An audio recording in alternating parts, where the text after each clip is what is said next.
And another happy Monday to all you out there at the PJCN. What's going on, guys? We are here. It is March 15th, 2021, and we are here with our next watch-along in our Women Filmmaker Month. And it is Something's Gotta Give, directed by Nancy Myers. And with me, as always, if you don't know who I am, I'm PJ, and that's Maxwell. Hello, my beautiful people. How are you doing tonight? I'm doing all right, man. I just want to be clear. I was not referring to you as a beautiful people. I was talking to our audience, so I don't want there to be any confusion about that. I can go. No. You're very handsome. Okay. Please stay. I just want the audience to know that I think they're all beautiful for being here with us tonight. Well, they are beautiful, number one. But how are you then? And I'll ask you, and then we can do our thing. It's been a day. The Oscar nominations came out this morning. I think generally a really nice group of nominees. A lot of films I love got honored. I loved the barriers that were broken. First time ever 2 women nominated for Best Director. A long time coming, and I am a huge fan of both of those films. Steve Yeun is the first Asian American actor nominated for Best Actor, and his performance in Minari, I think, is extraordinary. So lots of good stuff, and I choose to focus on the positive as opposed to the negative. I could sit here all day and lament Delroy Lindo's miss, but it is what it is. But yeah, a nice day. I'm getting my second dose of the vaccine tomorrow, so that's exciting. Even better for you. And I'm taking Wednesday off because I'm probably going to be achy and tired like I was last time. Yeah, I don't blame you. It's so weird because for me, it's been a weird day because I'm still getting used to the fact that everyone had this time change, but Arizona just doesn't partake in it. But because we don't partake, I'm trying to keep up with everyone else who has changed. And so I forgot that we were starting at 7:00 now, my time. That's the kind of energy I like where, every other state is like, we're going to do this stupid thing where everyone has to go to their watch or their microwave and change the time because of antiquated things having to do with farming and almanacs. And Arizona's like, nah, we're good. Yeah, so Arizona's just like, fuck it, we're not going to do it. But so then, not even half an hour ago, I was like, hey, Max, do we start in half an hour? I was totally off, doing my own thing. So it was so confusing.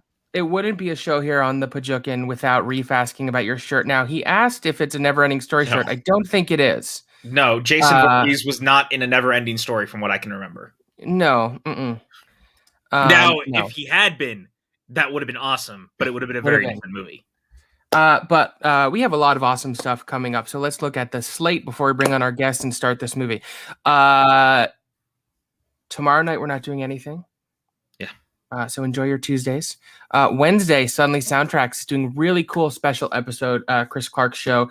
It's added to playlist Elton John. So Chris and his guests will be talking about their favorite Elton John songs. But what's really cool about this is Don Gormanley, who you guys may know if you watched our Little Shop of Horrors Suddenly soundtrack, is a terrific performer. And so as they go through the evening talking about their favorite songs, Don will sort of be doing a live concert accompaniment playing and singing these songs.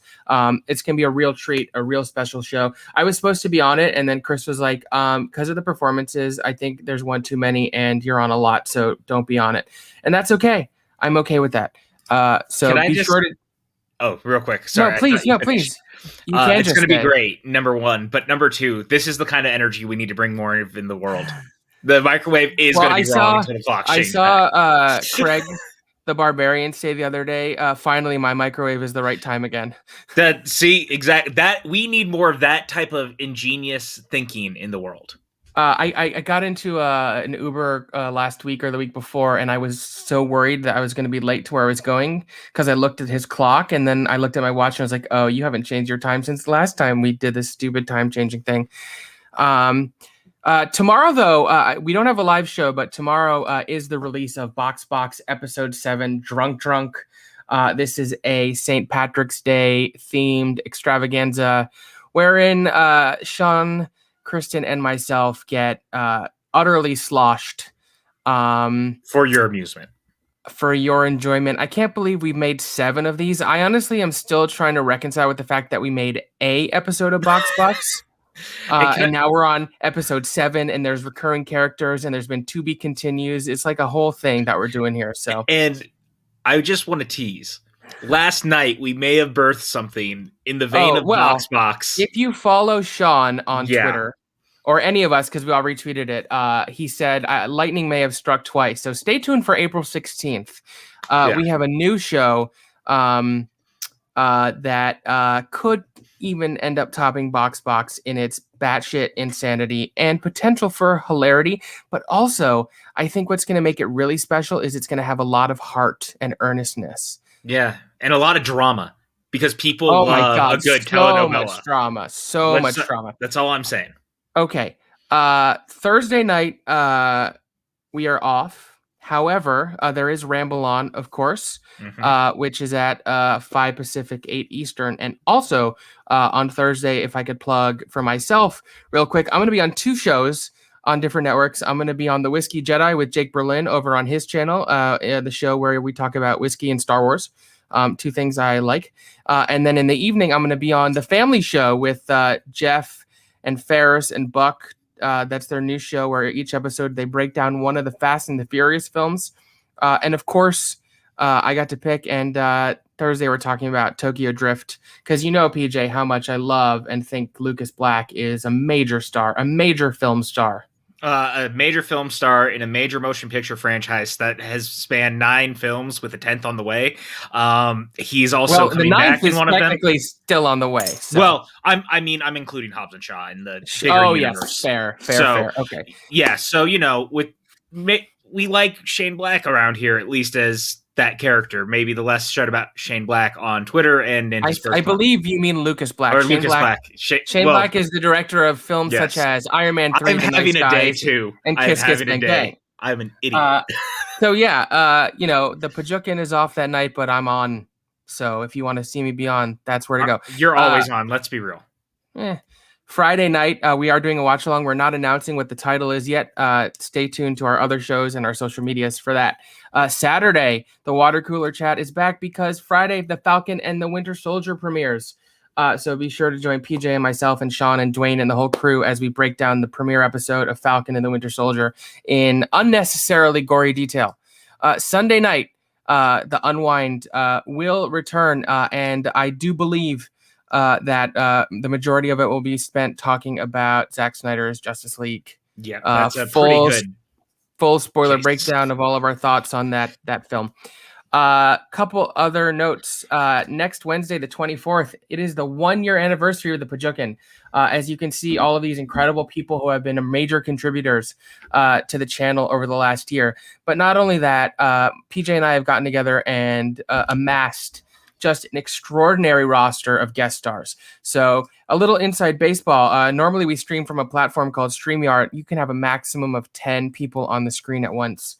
That is not going to be sufficient for our anniversary stream. So we will be going live via Zoom because there will be just a plethora of your favorites from the Pajukin and the Schmodown community, and maybe some guest surprises that, who knows who may stop by. And yes, per the Twitter poll, there will be inebriation occurring. Yes. That's the best kind here on this network. Let's be real. Finally, we do have a Patreon. Check it out. See if there's a tier that's right for you. And a huge thanks to all of our producer patrons, our executive producers, Brandy Parker, Brandon Buckingham, Ricardo Franco, our gold producer, Sean Wingblade, our producers, Mike K, Stephen White, the youth critic, Bedore, Jake Berlin, Anton Putra, Tyler Birch, Patricia Correa, Chris Pokernoy, She-Ra Potato, Molly Damon, Beth Harris, Ferris Muthana, and Jeff Alterman. I feel like every time the list grows, we thank you so much for your continued support. We could not do this without you. One final note. We have a TeePublic shop, and I only bring this up because we dropped 2 new designs today. The first, and for the next 2 days, a little less than 48 hours now, both of these designs are on sale. So you can get t-shirts for $13. The first is the Book Nook logo. Look at how cute that corgi is in his glasses and reading a book. Book Nook, of course, is the show Dwayne and I host monthly where we talk about books. And then also, I'm sure you heard a little bit about the rebranding initiative that has been occurring around here. This is the artist formerly known as the Pajukin is now the Mahookin, the Maxwell Haddad Creativity Network. We have a beautiful new logo And because the Pajukan logo features a dog, the Mahukan logo features 2 dogs, because why have one when you can have 2? So go ahead and buy this beautiful shirt featuring Oswald and Luna, the new MHCN logo, and the magnolia flower hidden behind them. I could cry, it's so beautiful. I've already seen a couple people have bought it, so join them and rock it. We have some amazing guests tonight. One guest you know and love. She has been an incredible contributor on the PJCN over the last year. One of my favorite people. I'm so glad to know her. It's Teresa. She's Hello, back. I'm here. I know you guys are talking about how you don't know what time it is in the time change. I'm on spring break. I have no idea what day it is. I just know that I don't have an alarm in the morning, so I can join this because it doesn't matter how late it goes. It's the most beautiful thing that could ever happen is not having an alarm. I love it. Exactly. I'm very excited. And so, yeah, Maxwell had been talking about this movie. I probably haven't seen it for I want to say 15 years. So it's been a while, but he'd been talking about it a lot recently. I'm like, all right, it's time to revisit that. So I'm happy to have the opportunity tonight. I watched it 2 weeks ago, and I watched it over the summer. So this will be the 3rd time in less than a year that I've ended up watching it for some reason. It's a comfort movie, and of course we'll talk all about it as we watch it. But we have another guest. This gentleman has been on the channel before, but he is a fresh face. He hosts an incredible podcast called It Pod to Be You. He does a lot of work with the Talk Film Society. He has another podcast called Queer and Now Pod, which is just a fucking awesome name for a podcast. It's Manish Mathur. How are you, Manish? Hi, hey guys, thanks for having me. I'm excited to be here. We're glad to have you, man. Welcome back. Yeah, thank you. This is one of my favorite romantic comedies ever. I've seen it a million times. I have not watched it in a while. I guess in a while, in like a year, I guess. So I'm excited to revisit it. But as recently as Maxwell, you haven't watched it. So I'm excited to be here and hear all your thoughts and to see all your beautiful faces. Oh, and you know, I hold you in such high esteem, and I think you are one of the foremost experts in romantic comedies in the online film space. No, it's true though. You know, you're also the best Almodovar expert I know, and now you're a Miyazaki expert because you just watched all his films. So you've been having some fun. Yeah, you know what? This pandemic, I kind of made this thing where I tried to stay away from like too many nostalgia rewatches. You know, I wanted to really explore. So because I subscribe to all these streaming services, so I'm like, I gotta make use of them. So yeah, Miyazaki, I spent the last 2 months watching a movie of his every week. So it's just been awesome. A great journey. I love him so much. I mean, obviously everyone does, but I'm glad to finally experience that. And that's awesome. Spirited Away would be somewhere in my top 25 favorite movies. It's just incredible. Yeah, but so many of his other ones are great too, but that one just holds a special place for me. That emerged as my favorite. So I'd also like to plug the fact that we did a really great commentary for Hitch at like the very beginning of the pandemic. Three of us. Do you guys remember that? It was so much fun. That was almost exactly a year ago. That was about a year ago. Yeah. We all thought this was going to wrap up very quickly. That was back when let's watch Hitch. To do a lot of extra content, just for fun until we get back to normal in like the summer. And here we are a year later. And also, crazy. I don't think it's dropped yet. And correct me if I'm wrong, but I recorded a podcast with you and Marcelo talking about the Twilight Saga Eclipse. Yeah. Marcelo and I did Marcel's our editor-in-chief at Talk Film Society. He and I did a mini-series on the Twilight movies, and Maxwell was very kind to show up for Eclipse and convinced me that it's one of the best ones, and I agree. No, it has not dropped yet. We're still trying to figure out where to put it into the schedule because we have a lot of content over at Talk Film Society, so we want to make sure that everything gets its due, but really excited about that. I think we're going to continue with like other young adult series like Hunger Games, Maze Runner. I want to do Maze Runner because both like young adult movie adaptations are so much my jam. So if you want me, call me. I'm in. And also, you keep talking about the Talk Film Society, and here at the Pajukan, we're all about cross promotion and sharing the love. I'm a huge fan of what you guys do over there. It's a great website. Your podcasts are great. You have yearly awards going on right now. Yeah, So if you don't follow the Talk Film Society on Twitter, please do check out their site and podcast. And they have a Patreon too. So if you're looking to support more incredible voices in the film community, head over to the Talk Film Society. And honestly, right back at you. You guys have been doing such amazing stuff last year with all your watch-alongs and having me on for romantic comedies earlier, and now this again. Like I'm so excited to be here. I'm really I've done some amazing episodes with PJ and Maxwell on my podcast, so I'm so excited to continue our cross promotion stuff because the love you guys have for us, right back at you. I'm a big fan of both of yours and all the stuff you guys do here. It's so nice being nice. I just love being nice. Yeah. And I'm so glad we created a space where we could all be nice and actually be like, the work you do is amazing. And I'm so glad that we're showing love to things that don't always get the love that they deserve. Yeah. As opposed to when you go see your friend in a bad play and you meet them afterwards and you're like, I really liked the lighting. Yeah. All right. Well, we're about to watch Nancy Meyer's Something's Gotta Give. It is available on Stars if you have that. If not, you have to rent it. Sorry, it used to be on Amazon, but as is the trend here, as soon as we choose to watch something, it's no longer available free and accessibly. If this is your first time here, welcome. Thank you for joining us. If you are a repeat offender, welcome back. PJ is going to count down from 5. He'll go 5, 4, 3, 2, 1, play. On play, we will all press play and start watching Something's Gotta Give. So, PJ, I leave it in your very capable hands. My beautiful friend. Is that what you wanted? There you go. No, it's fine. I mean, you called me handsome already, so we were already winning. It's the first time someone said that to me in a long time. So I'm going to take that. So with that, if you guys are ready, I'm going to count down. I mean, your wardrobe could use some improvement, but you make it look good anyways. We will never get rid of the baseball tees and horror-themed T-shirts. I don't mind the baseball tees. It's just like, dude, buy a plain T-shirt for once. It's so fucking boring. Buy a fucking polo, with a collar, dress up. I'm good. I don't need to do that. Brandy says you're very handsome, PJ. And thanks, yes, Brandy. Patty, thank you. Watching is good, but you know what else is great? Hitting that like button, leaving subscribing comments to the channel, leaving comments, or pressing the bell. The bell is awesome, so you're alerted. What's up, Jeremy? All right, we're going to start. PJ, go ahead. All right, guys. In 5, 4, 3, 2, 1, and go. Did I tire the corgis out? Dipper didn't bark even once while I was counting down this morning. Yeah, that was what's missing? Oh. No corgi That's bark. missing. Mabel's asleep at my feet, and he's asleep next to the door, so I don't know.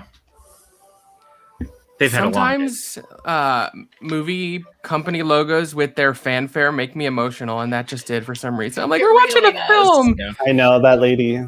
And as opposed to the Netflix one, that just terrifies me every time it comes out. I miss the old Warner Brothers logo. I don't love the new one. I actually really like the new one, surprisingly. That's fair. Yeah. I was watching a movie last night that was the New Line Cinema, and I was like, oh, nostalgia. I love the New Line logo. The old New Line logo. Mm-hmm. Yeah, it was the old one. This movie starts with a song that so instantly dates the movie. Yeah. Look, I am not dissing his collection. I'm just saying maybe he should expand outward a little bit. Yeah, but look, it's not like I'm currently in the market worrying about anything else. So I'm going to enjoy myself and wear the stuff that I like that makes me happy. Fair. Guys, remember when we used to go to bars? I was like, look at all these people together not wearing masks. Yeah. What's happening? No social distancing here. Clearly overcrowded. This is a fire hazard number. So I'm going to call the authorities. Brandy said 90% of my t-shirts are PJCN and the rest are all some sort of schmodown. That's great. See? Thank you. Exactly. That's so lovely. So PJ, everyone knows you're the head writer for a movie trivia show. So let me ask you a bit of movie trivia. Yes. Something's Gotta Give was nominated for exactly one Academy Award. Which one? Best Supporting Actress, Frances McDormand. Wrong. No? Shit, I tried. Best Actress, Diane Keaton. Okay.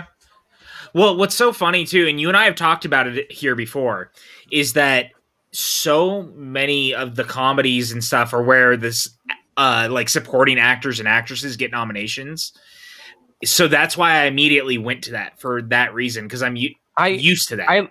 I love Diane's nomination for this because I think generally this sort of broad romantic comedy is often overlooked by the Oscars.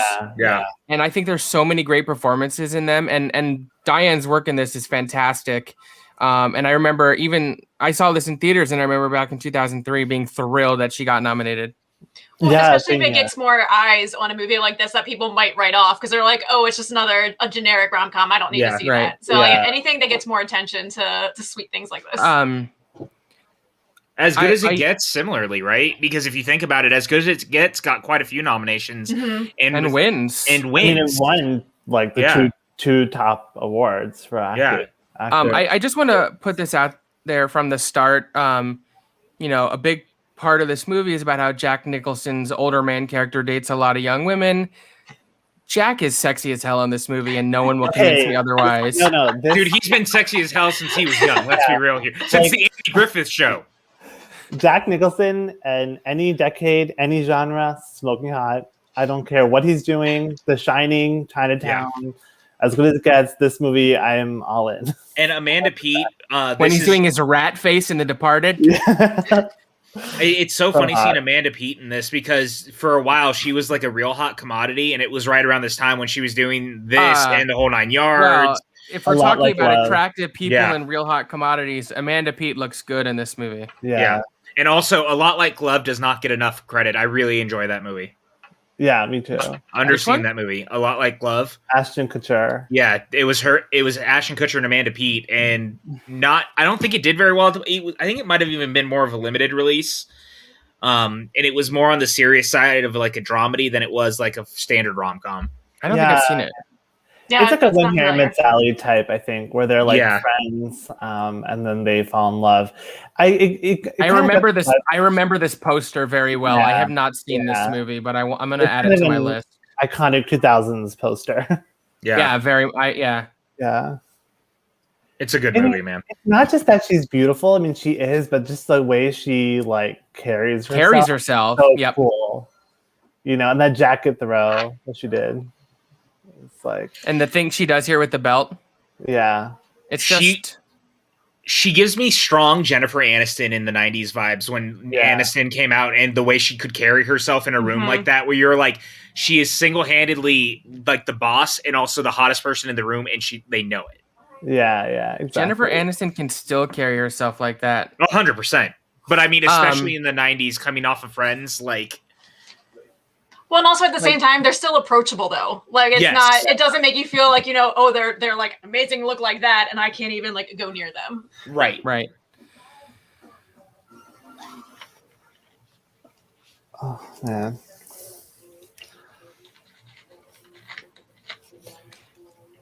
To me, one of the hallmarks of a Nancy Meyers film is the architecture, in particular the kitchen. Yeah. And oh my God, does this movie have an exquisite kitchen?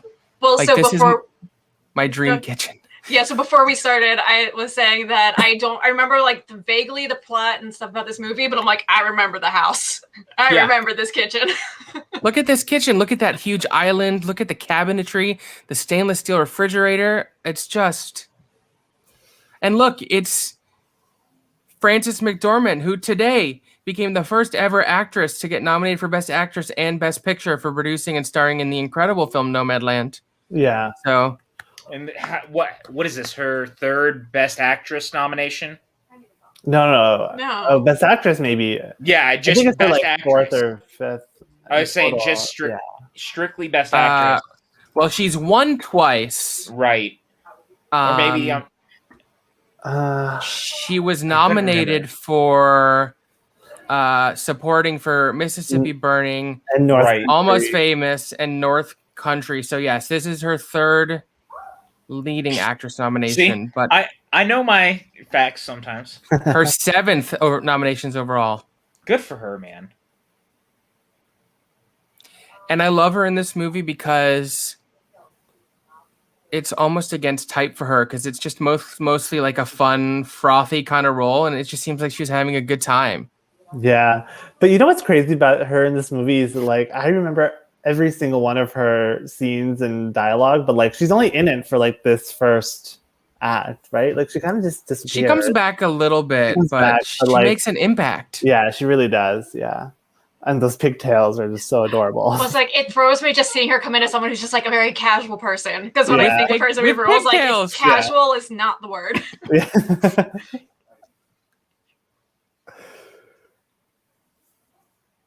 Oh my god! When I was 14 watching this movie, I used to think these people were like the coolest. Like, it's so adult. They can, like, you know, the older boyfriend can be there with the mom and the sister. It was like, I thought it was so sophisticated. And It's so very sophisticated and progressive, Manish. Very. So, because whenever I'm watching movies on Amazon, I always like to see if it has the X-ray thing. And because I don't have personal fun facts about this movie, I'm going to share some of the X-ray ones. Right. And so, if you didn't know, Nancy Myers wrote the roles of Eric and Harry specifically for Diane Keaton and Jack Nicholson. And the thing is you knew she was going to land them. There was no way she was not going to land either of them. So she wrote it knowing she was going to land them, which is so dope. I want Jack Nicholson to make one more film. Me too. Mm-hmm. And I want it to be a Nancy Myers film because I want Nancy Myers to make another film. When was the last? What was the last movie he was in? Was it the one with Reese? Yeah. How do you know? Yeah. Jesus. And Nancy's last film was The Intern. Yeah. Well, which is a lovely movie.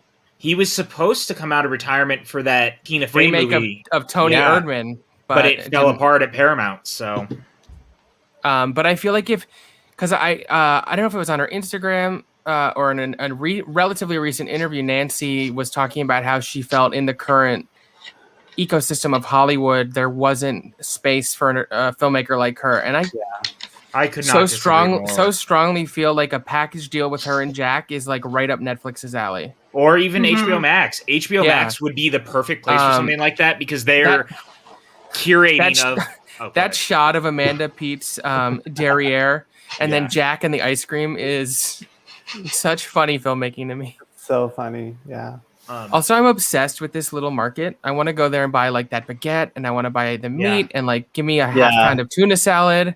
Yeah. What's up, Peggy? What's up, Peggy? Brian, I actually really do like Jack Nicholson in Anger Management. I don't love the movie. I actually rewatched it near the beginning of quarantine, and I was like, boy, this is like one of my least favorite of the Sandler flicks, but Nicholson's awesome in it.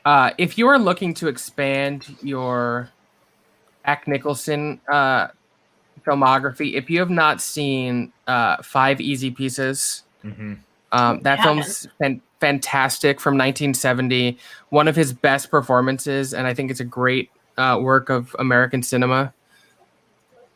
I'm also just a big fan of like a lot of the stuff he's always been praised for. When you look at Chinatown, when you look at Something's Gotta Give, you look at The Departed, you look at A Few Good Men, there's a reason that we continue to talk about Nicholson as one of the all-time great actors. He's fantastic. And then in this movie, to have both him and Diane Keaton, who is one of the best actresses of her generation. Like, are you kidding me? This is fantastic. And I feel like with Jack, compared to some of his other contemporaries like De Niro or Pacino, he never once phoned it in any movie. Yeah. No, I agree completely. He also when he co-starred with Adam Sandler in Anger Management, he is giving it his all. Well, and I was going to say the other thing he never did is he didn't have to change his acting style to try to stay relevant, as weird as that sounds. Like, it's something I've said on here before, and I really like Pacino, don't get me wrong, but somewhere along the way in the 90s, he decided to throw his quiet acting out for the over-the-top acting that people started to notice in Son of a Woman. And that was what kept him relevant. And I kind of like that Nicholson was always on the side of kind of crazy, so he continued to be that guy. Like, if anyone watched NBA, like I used to watch the NBA, we all know he's a massive Lakers fan, and his reactions were always shown because he's a passionate Lakers fan. That's just who he is in real life. When I think of the NBA, I don't think of the players or the sport or the balls. I think of Jack Nicholson at Lakers games, and I think of Spike Lee at the Knicks. Exactly right. 100%. I like that you and I are on the same page. Yep. Yeah, I heard they don't play if they're not in the audience. They're just like, no. Yes, we can absolutely talk about Jack Nicholson in Mars Attacks. That's one of his great dual perform. It might be the only time he played 2 separate roles in a movie. Well, he was in. I mean, he directed the two Jakes. I've never seen it, but Yeah. dual role. I don't know, but yeah. But I love him in Mars Attacks. That the very different. One the president and one that what is it? A car salesman. Mars Attacks is a delightful movie. Yeah, that movie is batshit crazy. And if you guys have never, IDW still does like Mars Attacks comics. And one of my favorite things a couple of years ago is they did a bunch of one-off crossovers in comics of like Ghostbusters meets Mars Attacks. Oh wow! And X-Files meets Mars Attacks. Oh, it's amazing. Favorite lines in the movie. So they're talking about how he used to be married to Diane Sawyer, which is such a great pick. Yes. Mm-hmm. And he goes, "Women your age love that about me." So funny. Such smart writing and very catty. Yes. I mean, like the dialogue in this scene is just. I mean, the scene is just so like. It's so funny. It flows so well, and it's like you get such good character moments, even from this like short. I mean, this is like I think a centerpiece scene, but yeah, I mean, it's so like yeah, it's so great. And this pasta dinner is so exquisite. Yeah. Nancy doesn't get talked about enough in her use of dialogue, and I really want that to be noted. When I think of the romantic comedies of the last, let's say, 30 or so years, and in particular, sharp writing of dialogue and characters, there's two people, Nancy Meyers and Nora Ephron. Yeah, 100%. Those are the two. 100%. Not to say there haven't been other good ones. There have been many very good ones, but those are the two I hold like on a pedestal. Well, if I may soapbox for a minute about these two Please. women, especially Nancy Meyers, I feel like they don't get talked enough about in terms of like auteur theory, and you know they're not put on the same level as you know the modern auteurs of our time, like Fincher, Tarantino, Nolan, all those people. And I think because people in general, I think tend to think these movies are really easy to make. That you know, it's just putting you know a camera in a nice kitchen, have actors talk and stuff. But I mean, a movie like this, I think it's really difficult to make, and I think Nancy Meyers makes very specific, intentional choices as a filmmaker, and everything in this movie is a deliberate thing, not just what looks prettiest or what you know, like has the best design or whatever. I think everything she does is informed by characters. I mean, if you look at these costumes, like Diane Keaton's famous turtlenecks, I mean, that's very much all about her character. Plus, you know, Frances McDormand's very loose, kind of casual look. I mean, so I think it's like, I don't know, I feel like they don't get talked enough about. I mean, Nora Ephron as well, I don't think she gets talked enough about in terms of like being a, you know, artistically minded filmmaker. And I think Nancy Meyers definitely is. I think now she's gotten a lot more attention just because I think rom-com sort of back in fashion. But like back when these movies were coming out, her movies got dismissed. And I want to bring this comment up to kind of because of this conversation. Yeah. And this is the problem with Hollywood currently, and it's something we've talked about a lot on this channel, is that it should be less difficult to make smaller budgeted films that are character driven, because like if you look at Blumhouse, the brilliance of Blumhouse has been small risk can equal great reward. Yeah. And spending $200 million is too much of a gamble because it also now costs you $600 million just to make it even. Mm-hmm. We need to go back to a time when people like Nora Ephron and when you talk about Nancy Meyers, when you talk about some of these filmmakers who were making smaller human pictures for less money that reaped like, yeah, you spent $25 million and you made 60, but guess what? Your reward was still there. Yeah. And that's okay. I don't think you've ever sounded older, PJ, than when using the phrase smaller human pictures. Okay, Marty. I'm just saying. I agree with what you're saying. And to Manish's point and what he was saying about auteur theory, which is another discussion for another time, but at least, you know, artistic intent. Nancy Meyers, as much as any filmmaker, they're so good together, has such a distinct aesthetic and visual style. And yeah, I mentioned the architecture, but that's a huge part of her film. Every element is detailed and chosen. Manish mentioned the meal. Like those are all things that are carefully chosen. Yeah. 100%. Like her movies are easily identifiable. Like, Mhm. I mean, I think anyone scrolling through a channel seeing this knows exactly. And I think they're also easily, it's like people take inspiration from them and have a lot of influence. You know. Like I said, and they're also distinct. So it's not like you can say, oh, she's just, because there are a lot of filmmakers who it's easily identifiable because they're making the same movie repeatedly. And that's not true of hers. Right. Nicholson, man.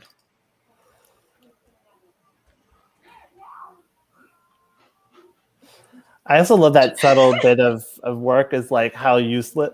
You fucking like, guy. The way she delivers that line. It's so good. That should have been the line that when they do the Oscar reels and they show your people's acting, that should have been the last part of it. You fucking guy. Nicholson's so great in this too, though, man. Like, he really is. We talk about everyone in this movie, but like that, even just the playing dead or playing hurt can be so easy to go over the top, and he does it so convincingly here. Yeah. As weird as that might sound, like it's a very convincing performance of being sick and feeling like you are dying. Look at that young Keanu there, though. I know. I'm like, we have to just for a second. Keanu's here. That hair, though, man. No one does it quite like Keanu. Hey, PJ. Yeah. Is your phone nearby? Yes, it is. Would you like me to read the Streamlab that we got? I was going to read it, but you could also tap it, at least. Tap it? You didn't get an authenticate. All right, I'm going to text you. Oh, no. Wait, maybe I did. Let me see. Oh, there. It just came through. I got you. But I will also read it for you. Sorry, here's a fun general trivia from Amazon. So apparently, the American poster just had Jack Nicholson, Diane Keaton, but in Japan, the poster also included Keanu because of his popularity there at the time. That's amazing. I love that. So that's Michael K did donate, by the way, to our Streamlabs account, which we do have. And he said, before I head out, I just want to thank Maxwell once again for joining me on my podcast, Renegade Animation. So if you guys haven't checked out that episode, you really need to. I'll post that link in the chat as well. So, Maxwell, thank you for guest starring on that. We can't hear you. You are muted. Thank you, Mike, for the donation, but also what a clever way to promote his show. Yes. We love it.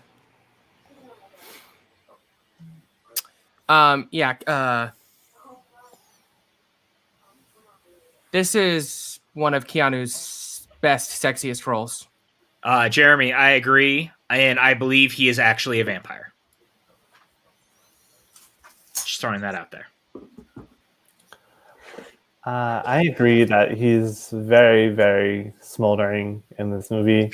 And also a vampire, right, Manish? Yeah. I mean, of course, that's saying. I mean, honestly, though, he does look exactly like he looks in the John Wick movies. Like, I actually might believe it that he is. So he looks young to me in something like, say, Hardball. Yeah. And I think that's also partly because of the character he's playing and the issues and immaturity. But in this movie, with the lab coat and the fact that he knows that she's a playwright, it's just like, oh, baby, yes. Like the word daddy is reserved for Keanu in this movie. Can I say that? Is that okay? It's accurate. And I like how they're all just like infatuated. I'd also like to. So this is a conversation Maxwell and I had recently, and I don't remember if we had it on stream or not. Oh, please don't die, number one, Maxwell. I'm fine. But we were talking about people shit on Keanu all the time, but I don't think they understand that when he's in the stuff that he's in, I think he's always really good because he plays to his strengths. And I think the directors who work with him know what his strengths are. There's a reason, especially like now, the John Wick films work so well because they know that his everyman quality is the reason that people like him. And you get behind it. I think he's a great actor when used properly. And I think he's so great at seeming like he's not trying. Yes. There are some actors who are incredible at giving really detailed, ornate, bigger than life performances. Keanu is at his best when he's just relaxed and subtle, which is why when you look at something like Francis Ford Coppola's Dracula, which I enjoy. Keanu is trying something there, and it's kind of not working, but I also appreciate that he's trying. Coppola's movies are littered with stuff like that, to be honest, where he's got actors who don't normally... His daughter? Yeah, I didn't want to say it, but yeah, like Sofia in The Godfather Part 3. Like, again... So for a while I wanted Keanu as Moon Knight. Obviously, that's going to be Oscar Isaac. Oscar Isaac. Him as Silver Surfer would be great. I also, yes, we can absolutely agree that Diane Keaton is a national treasure. Oh yeah. Look at that Jack Nicholson ass, though. Yeah, she is Hot. a style and fashion icon. Yeah. Somebody asked earlier what everyone's like first Keaton movie or Diane Keaton movie was, and I was like, I'm pretty sure it was First Wives Club, and I just fell in love with her. I love that movie so much. So good. You don't own me. I'm not just. Weren't they trying to make a sequel? Unfortunately, well, there's a musical. Yeah. Unfortunately, my first Diane Keaton movie might have been Annie Hall.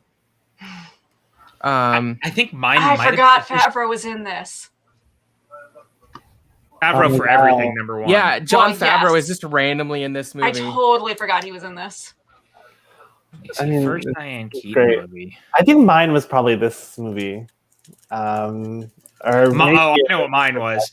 Mine was 100% Father of the Bride because my mom loved that movie. I love those movies too. The second one is so good too when they're both pregnant, and you know who's great in those movies is Martin Short, and then you got Eugene Levy. Yeah, so those movies have a great cast. They're wickedly funny. Steve Martin, you know what? Steve Martin's kind of the king of remakes. He made a lot of remakes. Is in those too, right? Yeah.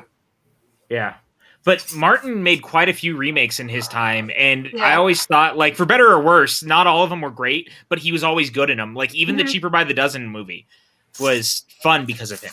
I still love Out of Towners. Out of Towners is another. I'll never forget Out of Towners because he has to come up with a new slogan to replace I Love New York. Yeah. And I genuinely think in that movie, the slogan he ends up coming up with is better than I Love New York. His slogan is only in New York. Yeah. With a picture of a family high-fiving the Statue of Liberty. I'm like, yes. That's great. That to me is more representative of the New York experience than loving it. Because you don't always love it, but the shit that happens here only happens here. I also hate New York. I really, really like the first Pink Panther remake because I think he's so fun in it. Like, his version of Clouseau is so bumbling and over the top. And, like, I thought it had such a big heart trying to do those movies in a 2000 setting. It's not perfect, but he is fun as hell in those. PJ? Diane Keaton Wheel Slice, season 9? I would 100% do that. Yes. I would. I mean... Not that I'm in the Schmodown, but if I were, that's a category I would like to see. It took us until this season to finally get Jack Nicholson. I'm trying to get the classic stuff. And I know there is a Frances McDormand slice. I always like when that gets spun. Francis McD. Oh, and there's like quite a bit of contrivances to set up the paradigm that exists for the rest of the first half of this movie, and yet I love it still. If Keanu tells me I can't go and I gotta stay, I'm staying.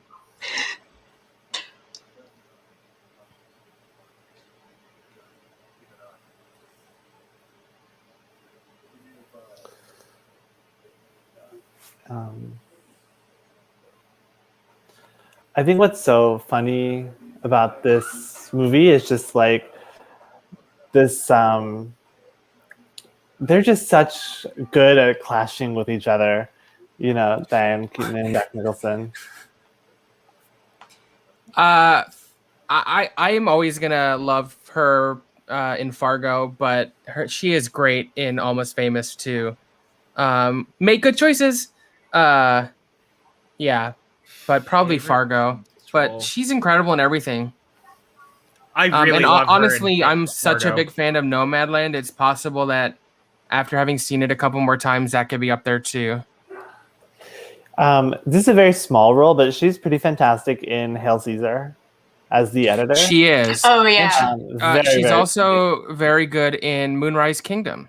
Yes. Yes, Well- she's great in Moonrise. And so I just watched a couple nights ago Blood Simple for the first time, Yes, which is Blood her first Simple. movie and the first Coen Brothers movie, and it was like it was wild seeing her that young. But she's also fantastic in that. It's like what a find for like the Coen Brothers and her to find each other.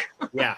You are right, Peggy. Make Good Choices is Jamie Lee Curtis in Freaky Friday Yes. remake. Yes, it is. I don't know why I confuse those two. Well, they're not super far off in years, and they were both kind of big deals. So I can see where. If you want to talk good remakes, Peggy, that's you've Freaky never Friday. seen Fargo? Oh, Peggy. Peggy, Oh, we gotta watch Fargo. I'm not gonna kill you, but you gotta see it.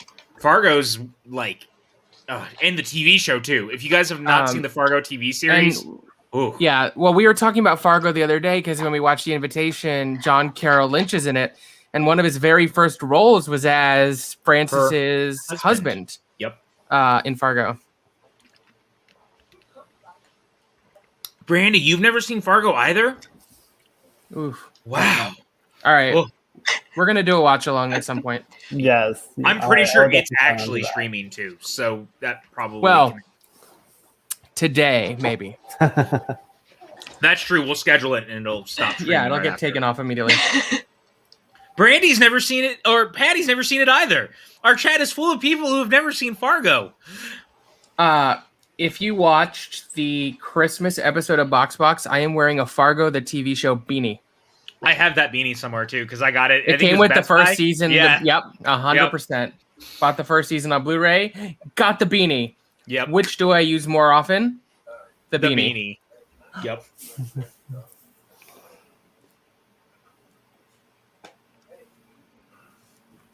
What's up, Sean?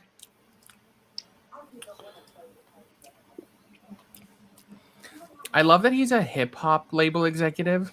Yeah.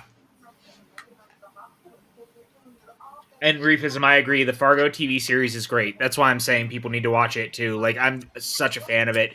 And I think it so brilliantly builds out that world without trying to redo the movies. Like, the little ties to the movie while doing its own thing are spectacular. Yep. I agree. They even kind of tie in all of the Coen brothers' filmography, which is so interesting.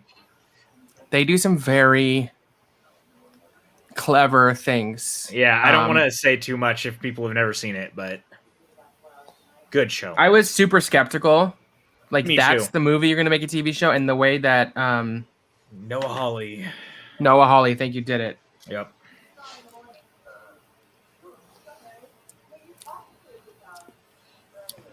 So I noticed in the chat that Brandy and Sean always do the Wingblade Parker thing.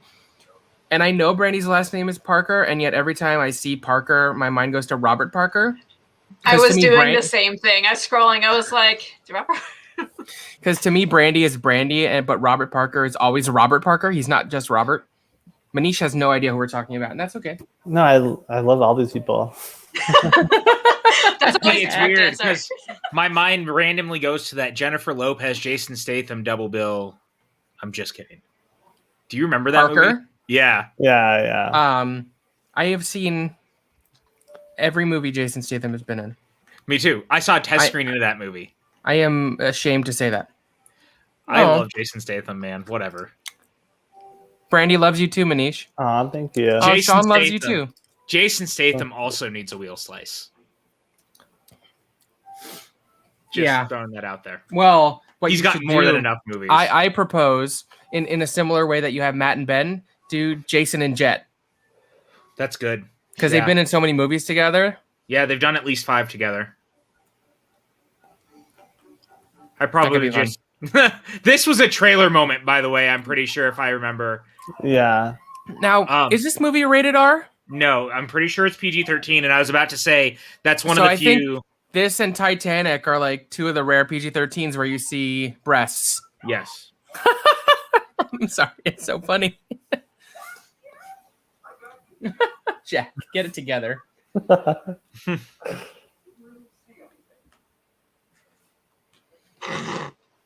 Just your tits. She slams the door. Oh, it's so good, man. Sean, fight me in the one trivia, dude. I just rewatched that the other night. Actually, not The way he says that, just your tits, so nonchalant. This is a look, by the way. This is a look. Crank is awesome. And I have a big soft spot for Crank too. It's not good, but I enjoy it. I like the Transporter movies. I mean, That- obviously, Spy is. Yeah, Spy is great. fantastic. He's a good comedian, and he's actually in the first Pink Panther remake. He's the victim at the beginning of the movie. Oh wow.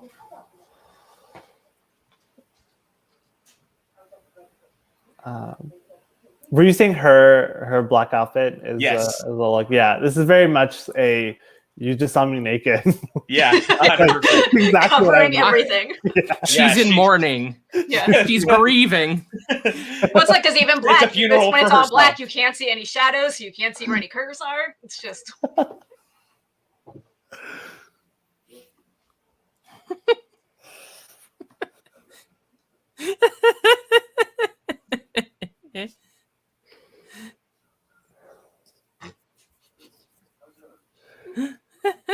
They also have a really good camaraderie in this movie. Like, it's kind of an underrated part of this movie. Their little friendship. Yeah.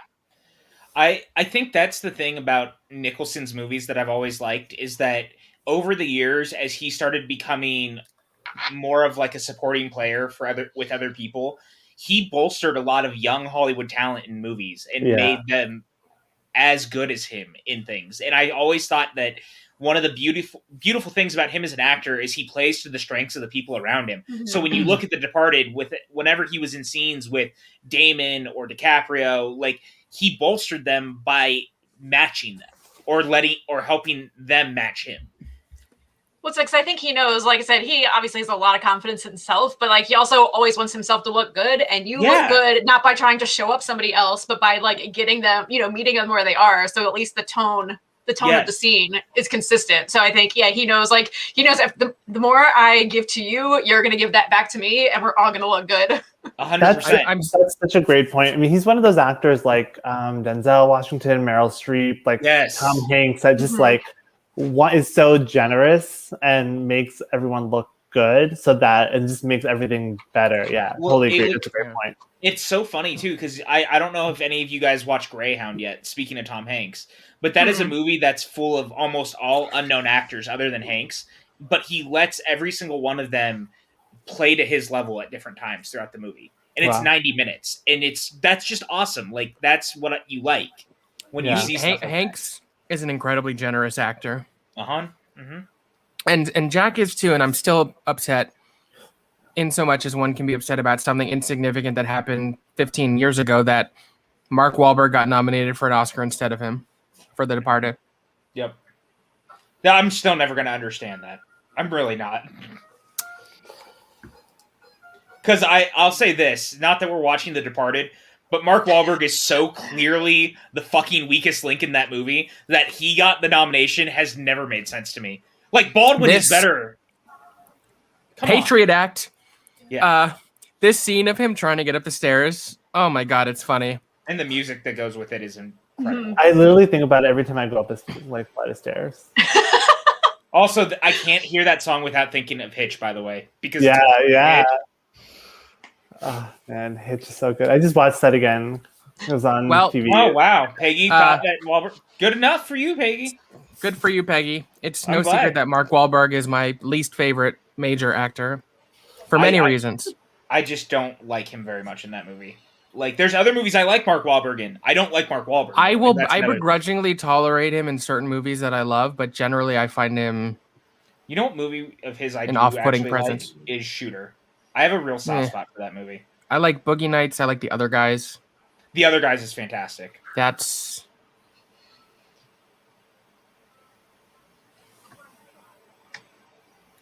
The looks that Keanu's giving here, and then the way the camera just very lightly moves in towards his face.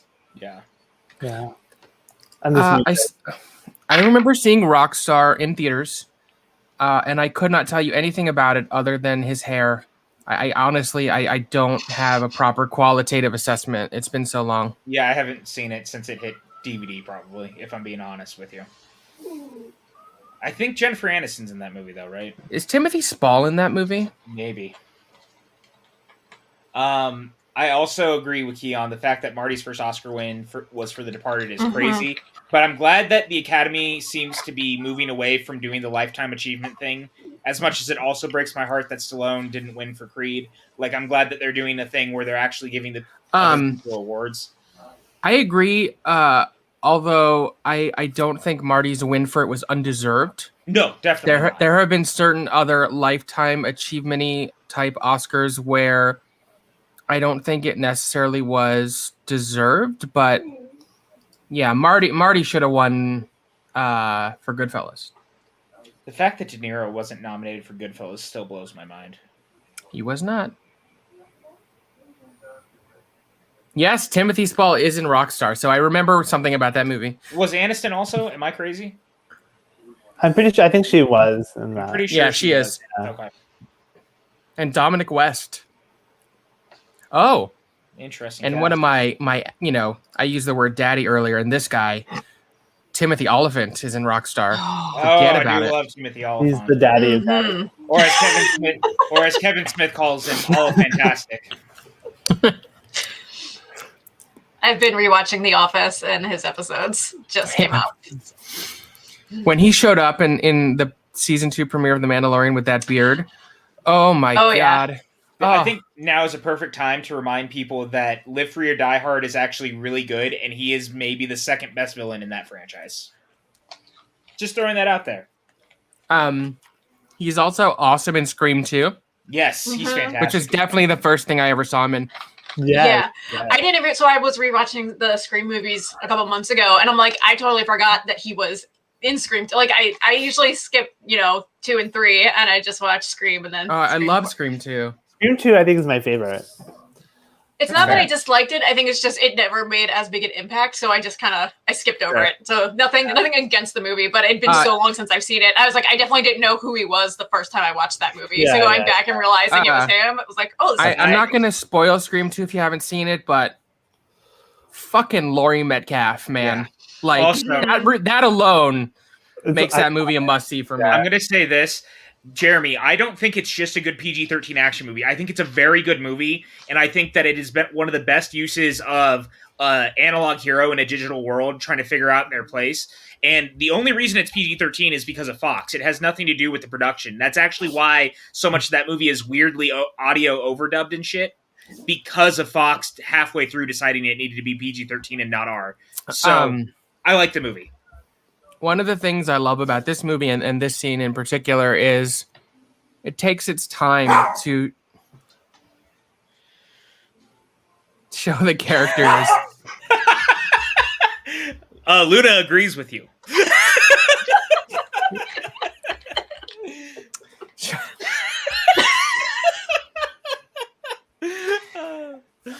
Show the characters actually getting to know each other.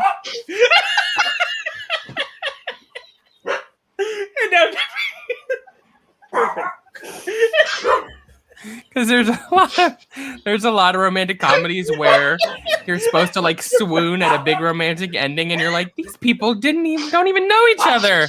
Yeah. Oh man. This scene is a callback to a similar scene in Reds, directed by Robert Redford, from the 70s. It has the two of them walking on a beach. But I totally agree with you, Maxwell, that like this whole section of the movie is just the two of them, basically, with Keanu jumping in here and there. But they talk about real things. Like, it's not just cute banter. They're like actually sharing, like each other's lives and talking about each other. So yeah, she definitely takes the time. She's also so beautiful in this movie. Yeah. Like, she really is. Reds is the Warren Beatty movie, right? Yeah. Sorry, yeah. Because you said something else, and then I was trying to remember. I was like, I think that's... Warren Beatty, not Redford, sorry. Yeah, how dare you, Manish? Gosh. I don't want to mix up my 70s heartthrobs, Yeah, it's fair.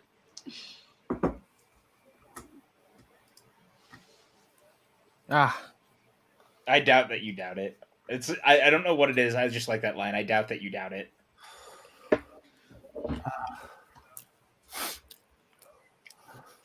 Yeah, it's such a great reversal too. Like, she's the one dating the younger guy, and he's at home. So great. Yeah, we always see the older man with the younger woman. It's it's nice to see the reverse. Yeah. But I mean, look at her. Like, God. she can get it. Oh yeah, she's gorgeous. She looks incredible. And the way they both look at her, and the music swelling a little, it's lovely. Lovely stuff.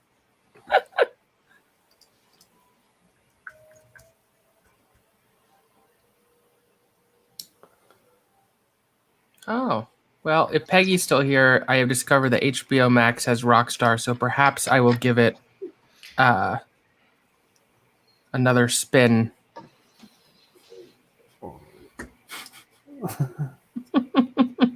Thank you.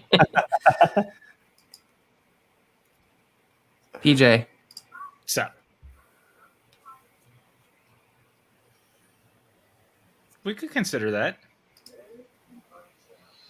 Off topic, but what's everyone's favorite Girl Scout cookies? I mean, Thin Mints, putting them in the freezer and then grabbing them out is always delicious. And then I like Tagalongs and oh god, what are the coconut ones? The coconut ones. Samoas? Samoas, yeah. Oh yeah, I'm a total Samoa's boy. That's one of my favorite. I love those. There was one that was new this year, like s'mores flavor. Oh, maybe it was not new this year, but recent. That's really good too. I don't know if I'd call myself a big fan, but I like Skid Row or Van Halen or Def Leppard well enough, yeah.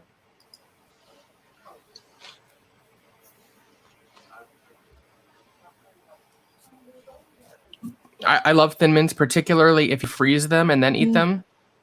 That's where it's at. Is it Tagalongs? Is that what I'm thinking? That's the peanut butter one. That's peanut butter my favorite, chocolate. Yeah, yep, that's it. I'm trying not to eat a lot of that stuff. But Yeah, I haven't had. I'm not gonna have any this year, sadly. I haven't had any in 2 years now, which is pretty impressive because I used to buy like way too many. I always felt like I was being robbed every time I walked. You don't lose 70 pounds in 6 months by eating a lot of Girl Scout cookies. It's 100% accurate. Then again, you don't have 70 pounds to lose if you didn't previously eat a lot of Girl Scout cookies. So it's all connected. It's a whole thing.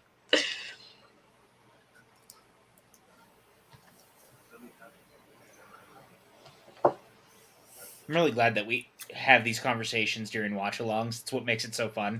I will let you know, Peggy. Absolutely. I'm really hoping one day someone like Shout Factory stumbles upon our channel and is like, these people would be great to do a commentary because half the time they're talking about other shit and it's just entertaining. So if anyone wants to spam Shout Factory with our audio commentaries, I think that's what makes the live watch-alongs fun is you get to engage with the chat and you'll go on tangents and it feels like friends hanging out watching a movie. Exactly. And then sometimes we'll talk about mise-en-scène or, the color grading or, what type of lenses they use, what type of camera. It's all. And sometimes it's a little boozy. Sometimes I'm a little high. It's fine. Sometimes we discuss auteur theory and sometimes we discuss what Jason Statham movie we prefer. Yeah, exactly. I don't know. I do want to say that I love this scene because I love he's just a little aggressive in a way that's like a little bewildering. And it's so great. And I don't know if I'd use the word aggressive or assertive. Assertive. I think that's probably the better word. He knows what he wants. He's not afraid to say it and put himself out there. Yeah, and he's not like creepy about it. Like he's not creepy about it. That smile she gives after she closes the door and like walks back in. Yeah, it's just so cute. There's something about this movie about like eventually maybe you can find love again, and like some people don't always give up on it. Is actually really very sweet and romantic. What PJ's saying is that the elderly deserve love too. Everyone deserves love, Maxwell. Even you, PJ? No. I've given up on love, and that's okay. PJ just gave like an impassioned speech about how this movie is like you can find love at any point. And PJ's like, but not me. I am the love Grinch. Aw, I am sounds. Yeah, right. So cute. Like, oh, this whole scene is so cute. And I kind of love this because, you know, when you think of things like You've Got Mail also, it kind of puts it in a very specific time for all of us because we all used to IM and stuff in the early 2000s and the late 90s. So it's kind of fun to see this. What's up, Buck? What up, Buck? Hey, Dean, that IM sound is like... It's so nostalgic, dude. Triggering, almost? Yeah. Remember having like buddy icons on AIM? Then again, what is Twitter if not the current IM? And what is a pinned tweet if not in away message? It's true. Except on Twitter is just AOL Instant Messenger persisting. But it's also for everyone to see. It's not as private. Nicely done, by the way. Thank you. Nicely done. This is why I get paid the big bucks. I'll be here all week. Tip your waiters. Good night, everyone. At least on AIM, I didn't get angry messages when I was having a conversation about movies that I cared about. I did because I spent way too much time in chat rooms. See, I tried to avoid the chat rooms as best as possible for that reason. And message was like, because IMing was also before, like, I had Instant Messenger before I had a cell phone. Me so too. it was like I couldn't. Yeah. That was our texting. What was the other one? Pajama Party. I love that. ICQ. ICQ. Yeah. MSN Messenger. Mm-hmm. God, they are so adorable. Like, and then for a while, it was like, send me a BlackBerry message. This is so very much You've Got Mail-y in all of this. I agree. I've And always I felt love that way. Because I almost feel like this is Nancy's nod to that. Yeah, because, I mean, You've Got Mail obviously came out not very long before this, and there's just something very... Like 5 years before, yeah. Yeah, not just the best. My dream Nancy Meyer's project, if she gets to make another film, is a new romantic comedy with Tom Hanks and Meg Ryan. Dude, I would love that. Meg Ryan hasn't done it. That movie would make $300 million. Easily. It would be a massive hit, I think. Because the thing about that is that doesn't play to just an older generation. It plays to younger generations too, like us, because we grew up watching You've Got Mail and Sleepless and, I appreciate dare being called you. the younger generation because I'm definitely leaning towards the older dare generation you now. not include Joe versus No, the I said volcano. and Joe. I said Joe right at the end. Oh, right you did? before. Okay. Yeah. I missed it. And Teresa, you are part of the younger generation. I'm giving you a compliment. No, God damn. I'm close to leaving it, so I appreciate Honestly, being grouped in. all I want in life is to bump into someone in the kitchen in the middle of the night and agree to make midnight pancakes. Ugh. Hey, Maxwell, how about the next time we're together, we make midnight pancakes? It has to be organic, PJ. And I'm not talking about the pancake batter. I'm talking about the interaction. You can't force it. Then it's planned, and then it's just two guys who are like, hey, we're going to make pancakes. It's not Yeah, the same perfect. thing. It's not That's as what we need to romantic. do. I just want to make pancakes. As long as we use almond flour. Well, of course. Okay. What are we, heathens? It's after 7, Lemon. What am I, a farmer? 30 Rock is the best. That's the second time Alec Baldwin's come up in a watch-along tonight. Words have been invented to describe women like you. What a line. Yeah. So good. That is like a great movie line. Also, this. Do you think I'm inhuman? No, I think you're you're formidable. Formidable. Yeah, it's so good. Pervious. If someone said that to me, I would melt, honestly. Well, if Jack Nicholson said it to me. I have such a crush on her in this movie. You heard it here first, folks. PJ is on the hunt for an older woman. Reefism, correct. No syrup for PJ. I eat pancakes plain. That's just who I am as a person. I don't know why. They Brandy just taste- here with the ultimate point. I just want to make anything in that kitchen. Could you imagine that much counter space? It's true. Oh, the dream. So many bowls for everything. That kitchen is the dream kitchen because my kitchen's much smaller than that. Too. And you also know, and look, this is going to sound bougie and My privileged, kitchen is but the size of that island. Like, Yeah. you know that this woman does not clean her own kitchen. 100%. You know she makes her pancakes and she puts the bowl with the leftover batter in the sink, and in the morning when she wakes up, it has magically been cleaned. No one's kitchen is that clean, by the way. I just want that noted.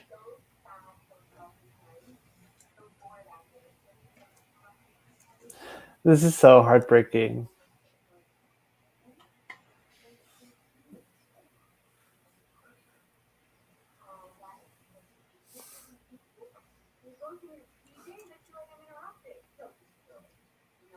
His voice. Yeah. I bet that's what Dan is going to sound like when he's 65. Like Jack Nicholson? That's not a bad thing. Nope.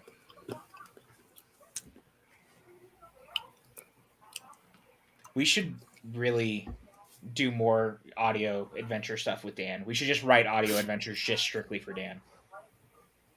Maybe. Who has the time?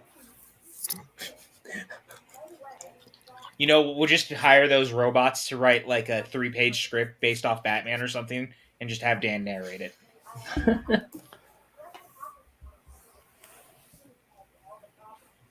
Oh, lunch at Barney's.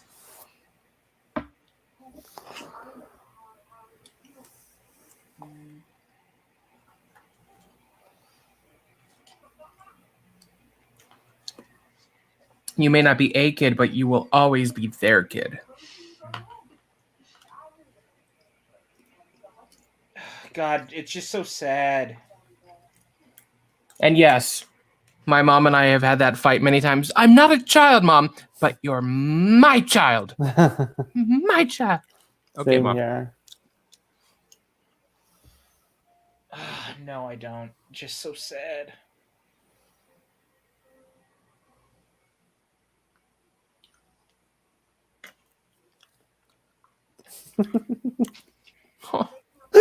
Yeah.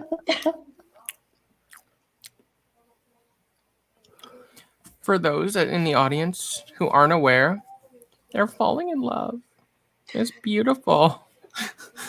You know, their casting as mother and daughter is actually very impeccable. There's actually like they do look very similar.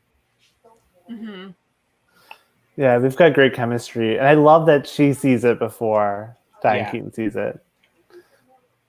Diane Keaton sees it, but then she tries to shut it down. Because Yeah, right. There's She's a movie where in Lauren denial. Graham plays her daughter too, right? Yes. Is that Because I Said So? Is it that, or is it the Family Stone? No, the Family It's Stone, it's Sarah Jessica Parker. That's right. Okay. Yeah, I think it's Lauren Graham and Mandy Moore. Yeah, I think they it's have the good third mother-daughter one. chemistry too. Yeah. That's Stuff a like good that mom movie. Stuff like that is so important when it comes to these movies, because stunt casting across the board is always weird and hard, because if the chemistry doesn't exist, or there doesn't even like seem like a hint of familial resemblance, Mm-hmm. I automatically get pulled out of it, and I don't believe it. Piper Perabo is in that film as well. I haven't thought about Piper Perabo in a long time. Peggy just said that. Yeah, Pepper. Yeah. I read it. Is that what you're going off of? Oh, okay. I thought love that that. was just random. That's another like assertive but lovely line. Like, I waited an appropriate amount of time to call you, even though you've been on my mind the whole time. God, Keanu's such a badass. That little lean against the wall and the smile is so adorable. Yeah. PJ. What? It's okay to admit that you want to sleep with Keanu Reeves. Dude, who doesn't want to sleep with Yeah, I mean, he transcends all sexuality of that. and gender. Yeah. I'm just saying, like, who doesn't want to sleep with Keanu Reeves? Let's be real here.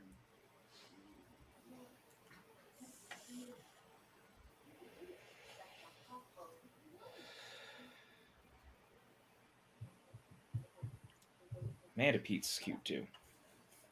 She's a cutie. Well, saying we've talked a lot about Diane Keaton's wardrobe. I'm like, I would wear every single thing that Amanda Peet has worn in this movie. Yeah. Like, I want Yes. that closet so much. Gabriel is very attractive. There is another timeline wherein he got to play Bruce Wayne. That would have been good, I'm not going to lie. He has, I mean, he did the spirit, so he kind of played a superhero, but he has the jawline and the energy. I'm sorry, the way she like hits her legs when she laughs, so cute. I think it's an iconic laugh.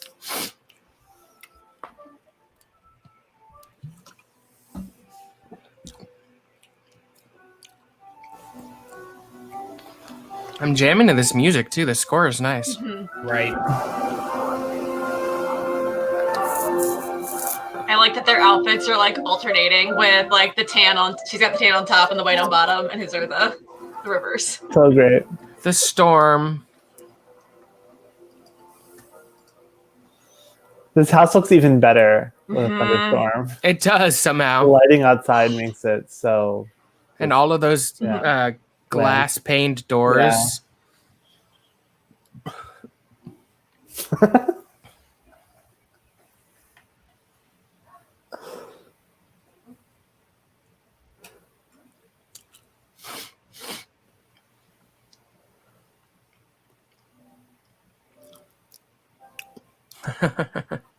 This song is so fucking perfect for this scene too.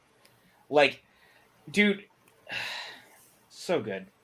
Nancy Myers just Gets so, it. Yeah, and she's so human. I think that's why I've always liked all the stuff that either she's written or directed. She understands the human. I love the choice of shot too. Outside the doors, Outside, panning over, almost like there's something a little voyeuristic about it.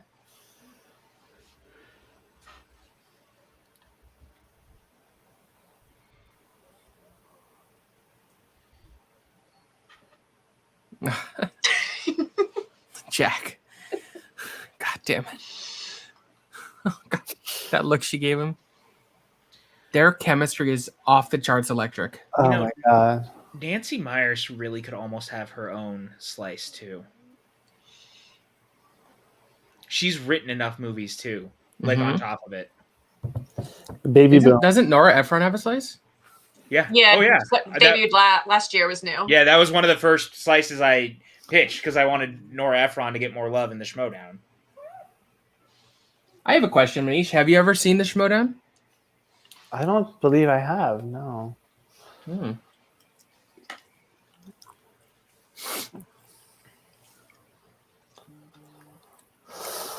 just have fun with the Schmodown sometimes.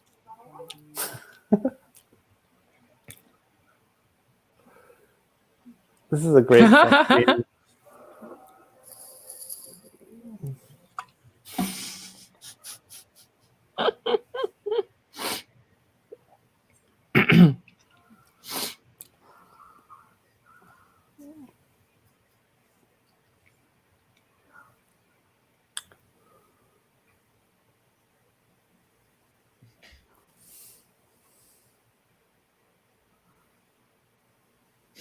That's such a good line. Having doubts, yes, me too, but the kissing is spectacular.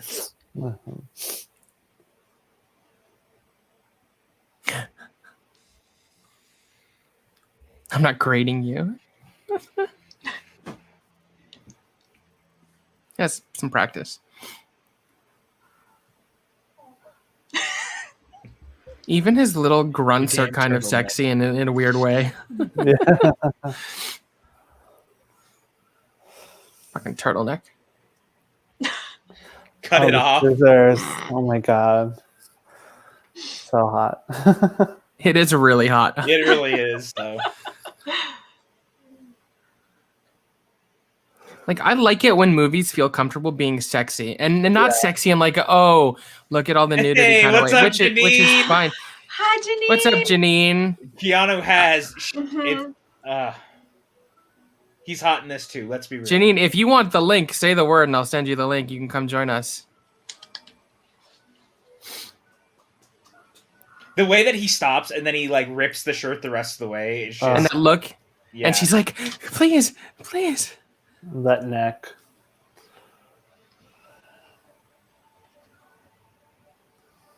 Oh man.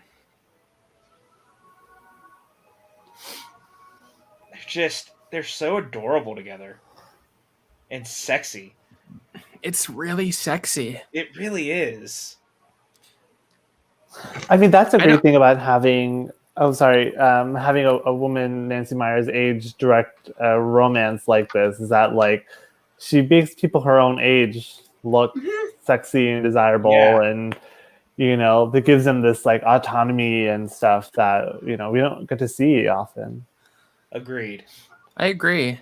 I think that's again like part of the beauty of this movie is allowing that. Yeah. I mean, same with It's Complicated as well. Yeah. Mm-hmm.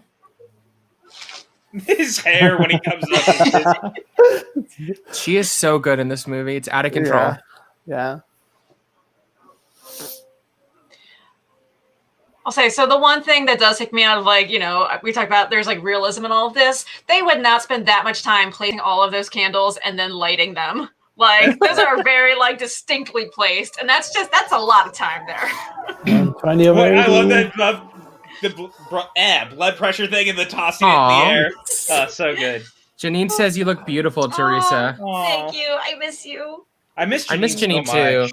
God. I was talking to her earlier, and I was like, I miss Janine. I'm really bad at texting, or I would spend more time talking with her. I'm just really bad at that. But there's few people in the Schmodown I miss more than I miss Janine the Machine. I just want that noted. But so I know, like, anytime I get on to like a stream with her and we're just chatting, we'll go for like 6 hours and be up until like 3, 4 in the morning, just like for nothing, as you guys know, like there's nothing specific we're talking about, but like as soon as we start talking, it just will not stop. I can't relate to that at all. No. No, we've never done anything like that. The crying afterwards. Honey. I want to give her a hug and be like, even it's Nicholson, okay. though, too. Like,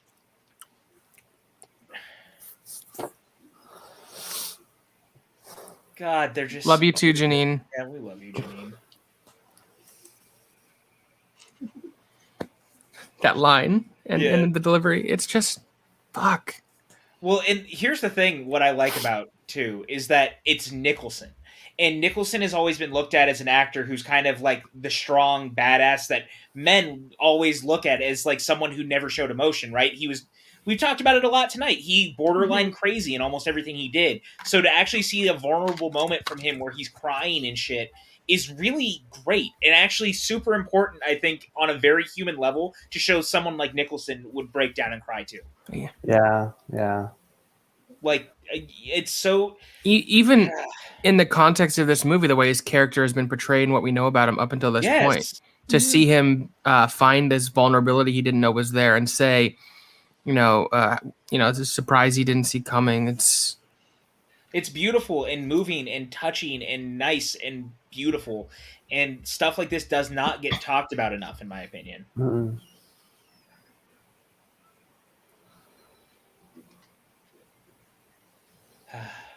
It's just so good, man.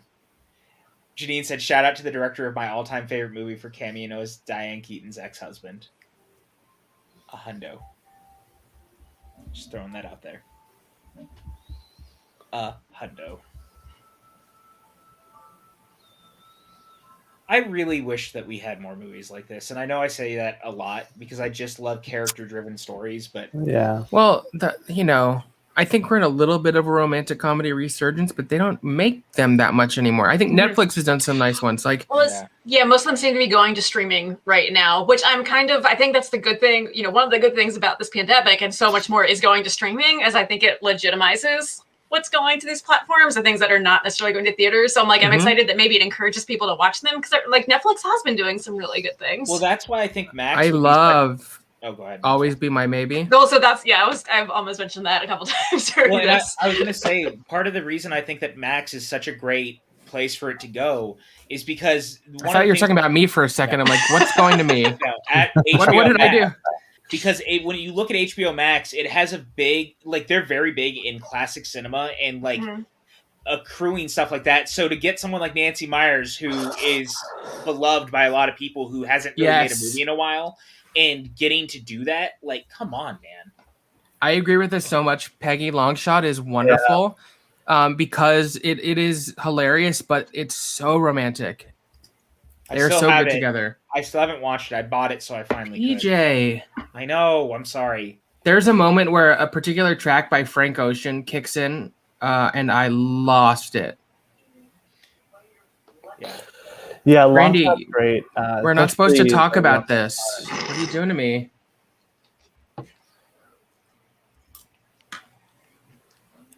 You're the funniest girl I ever had sex with. What a line. I mean, it's like the kind of thing that's like, it's a compliment, but it's not what you want to hear. And that's a great line. Yeah.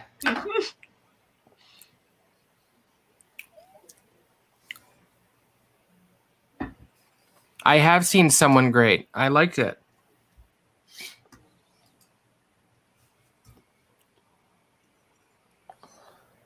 I think I need to hire Brandy as my director of business liaisons.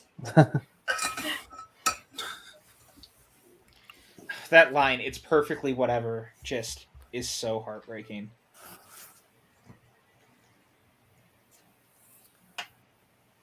She has the sweetest eyes. That would honestly be a good name for a romantic comedy. Perfectly whatever. Yeah. Yeah. Let's write it, guys. I agree. Let's do it. Peggy, we do not use the word overrated in this dojo. We do not. The term overrated and underrated must be ejected from all lexicons. That is a Pajukan mainstay argument. I concur. Oops, my bad. You get off with a warning, Peggy. Yeah. Just a warning. Sorry, I didn't mean to scold you like a... Yeah, I agree, Janine. That scene. See, Janine gets it. And Yes, then, I mean, your point taken. Yeah. Overrated is overrated. I just, my personal opinion, and not to harp on this again, we've had this conversation, but overrated is used as a term to diminish people's feelings on a movie without actually having your own feelings on a movie. Not saying, Peggy, that you don't have reasons not to like it, but it's only used to take down other people's opinions, not your own. I don't have as much of a problem with underrated, but I do prefer underappreciated or overlooked, underseen. Yeah. Yes. Those sort of words. Yeah, but there are movies that get called those words that are not that. You know? Well, that's also because people don't know how to, people also just don't know how to use those words. That like the horror comedy gets called underrated all the time. I'm like, no, everyone loves The Mummy. Yeah, everyone loves The Mummy. It's like a generational classic for our age. Yeah. It's just funny whenever I hear people say stuff like that, or it's like, man, Shaun of the Dead is so underrated. What are you talking about? Shaun of the Dead is like one of the most beloved films of the 2000s. So this is funny. Peggy said, "It's cool. I shall refrain from SUC terms going forward." Before she corrected it to say such, my mind was going, did she mean such or did she mean sus? Because either would have worked. Yeah, we shall refrain from sus terms going forward, Peggy. We got to talk about how he actually decides to go back. Man. And they get in bed together, and it's super adorable. And then the most human thing is having the one leg out from under the sheet because you're like, I need to be warm, but also cool. Yeah. Oh, what a great tiny moment. And I wonder if that was scripted or if it was something Nicholson did. Sorry, that's such a weird thing to latch onto, but it's so human, and I understand. No, but PJ, there's so many things in this movie that are like small character things that just really stand out because this movie's just so well directed and acted. And that's the thing. Like, you're working with these lifelong professionals. They've been in this industry for so long that they're going to be able to do stuff like that. Yeah. Brandy, I am not sus. How dare you? Rude. I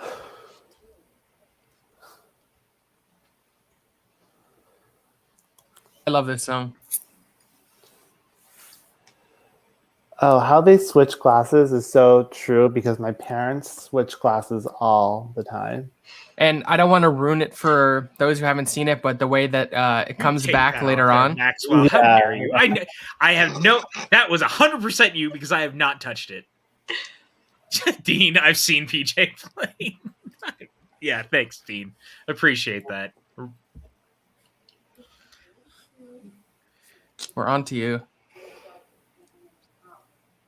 This is all just very rude. I want French toast now. Holy shit, that sounds so good. What is this, a 40-year-old virgin? Wait, now so did French toast. I want some fucking French toast. Do you put syrup on that, or is it just pancakes that are no syrup? No, okay. I do on French toast. I would do. Pancakes without syrup is like... It depends on if there's like fruit in it, I could get that. So like plain pancakes? So I don't... There's something Oh, yeah, go ahead. We were talking about this earlier, Janine, about how Nancy has such a lovely aesthetic. The architecture, the lighting, the glow, even the holiday. It's all, there's so much attention to detail in the feel of her movies that gets overlooked. Yeah, 100%. Sorry, I interrupted you, PJ. No, it's fine. I don't know. There's just something about pancakes. Like, I think the dough tastes really good on its own. And so Dry normally. or baked. Well, it depends on how you make it. If they're not super dry, like they taste really good, and I just really like the taste of it. So whatever it is about that. Do you batter, put butter on them at least? Mm-hmm. Butter works.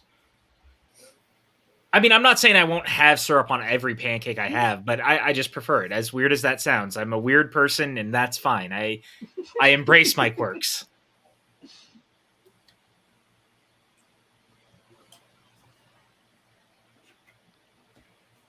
I'm really glad that we had this conversation about my pancake habits. Hey, you started it.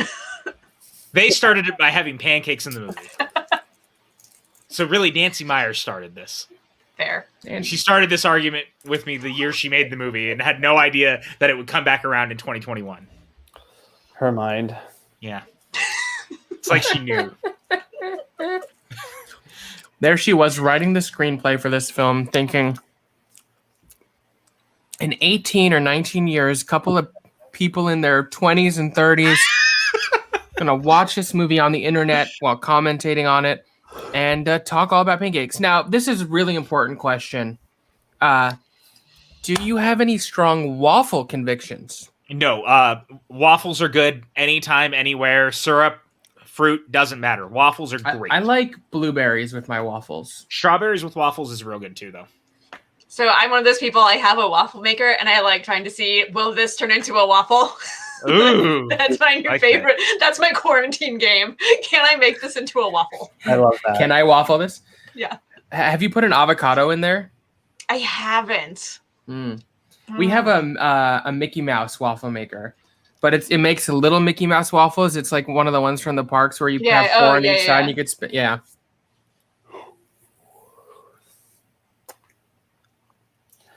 I like whipped cream with my waffles.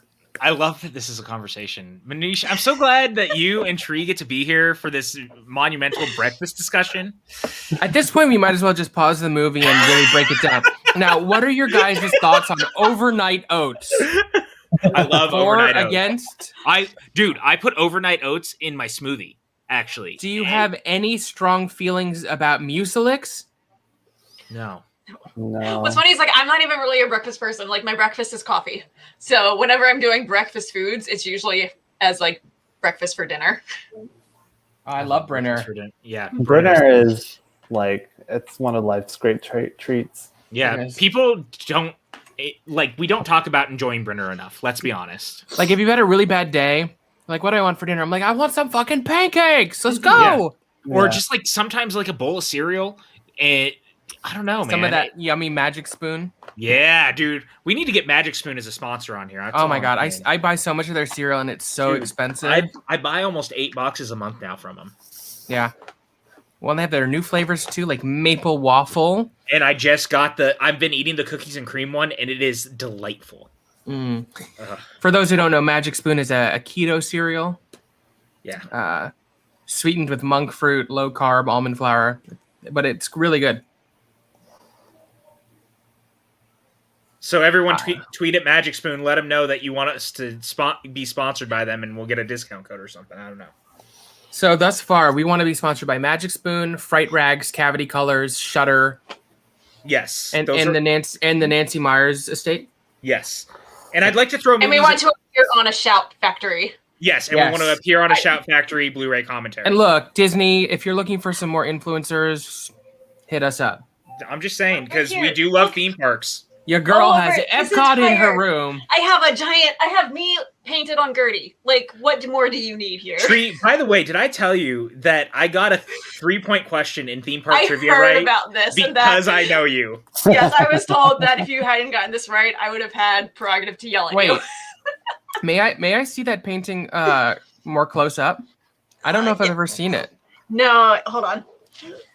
Apparently, Peggy does not like biscuits and gravy. By the way, my friend Keon and I were talking. Oh, there he is in the chat.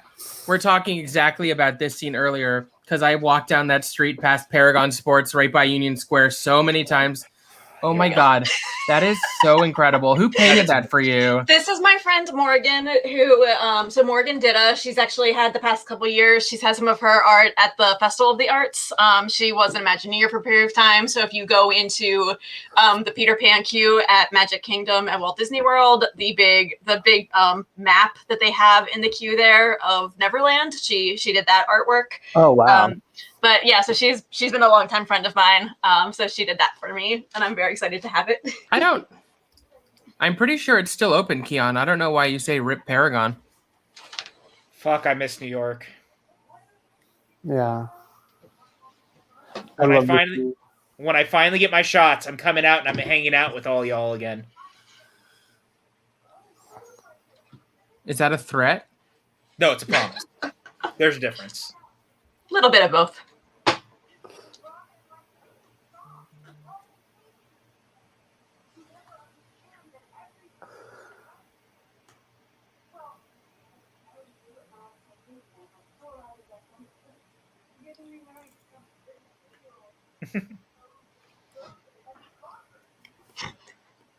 Facts. She's right. She's never looked at it. She is hot in this movie. It's...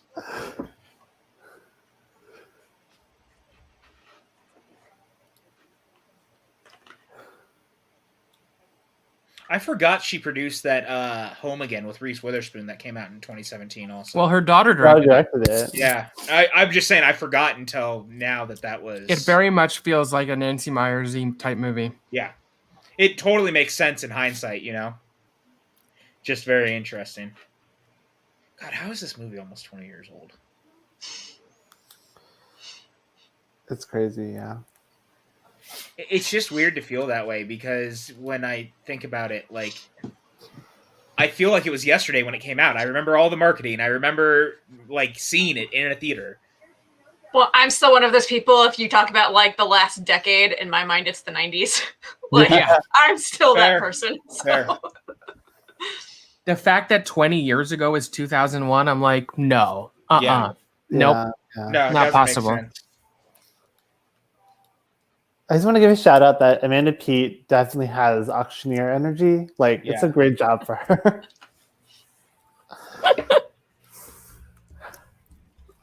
Have you guys seen Please Give with Amanda Peet and Rebecca haven't. Hall and Catherine Keener? So Yes. good. Oliver Platt is in it. Lois Smith. Is Getting that so many movies to add to my Netflix queue. Yeah. Wait, who made that? Nicole Holofcener. That's what I thought, because Yeah, she made Amanda Enough Said Peet as is- well, right? Yeah. Amanda Peet is fabulous in that movie. Such a great. Enough Said is great too. Yeah. The way he says that, can you bring me another? I don't know. I just love it. It's so New York, you know.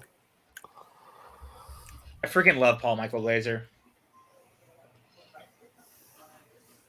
Starsky and Hutch, y'all. Mm-hmm.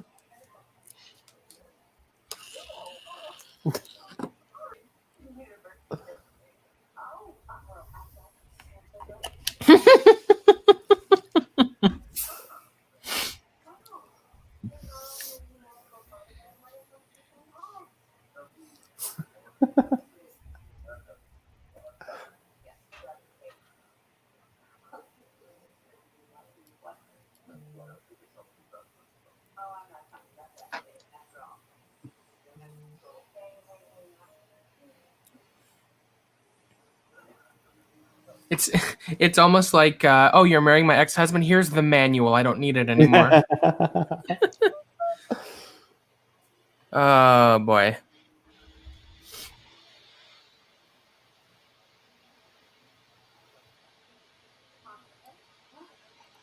That look.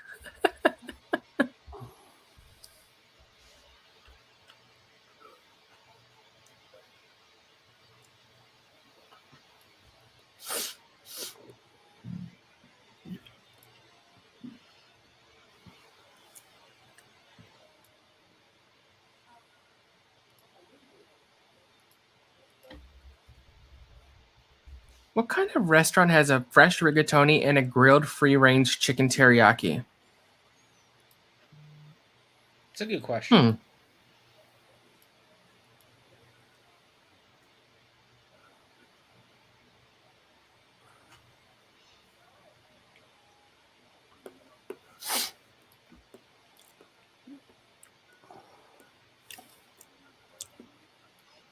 That bit of acting was so good. The way that she's walking down the street right here too is just Yeah. so good.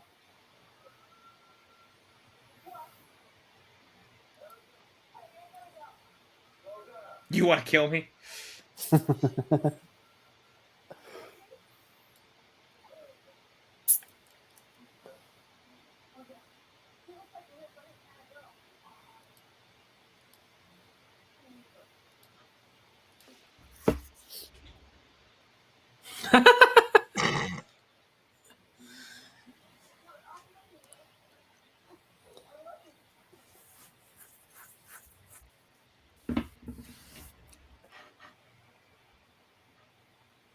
She is so good in this movie. I know I keep saying that, but it's every true. choice she makes feels so lived in, if that makes Yeah. sense.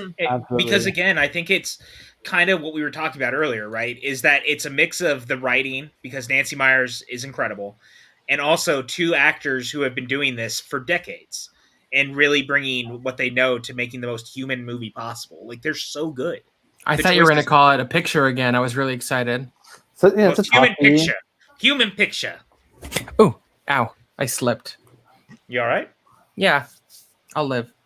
It's been an emotional day. I had an incident in an Uber. It's true. But you're okay. Yeah.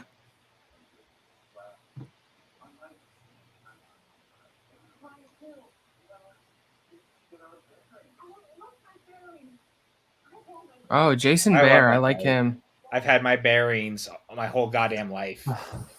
It's like same. Yeah.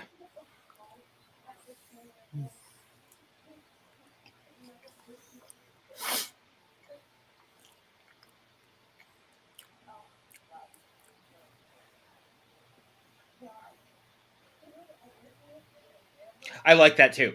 I've written this, but I've never really gotten it. Like, what a great line about someone who Yeah. writes art for a living. Like, until that moment that the thing you've been writing about, you didn't realize that you knew. It's so good, man. I agree.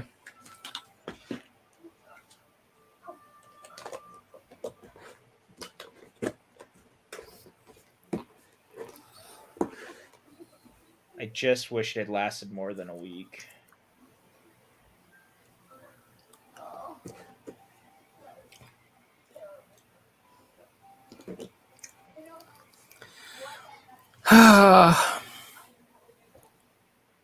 Pain and agony.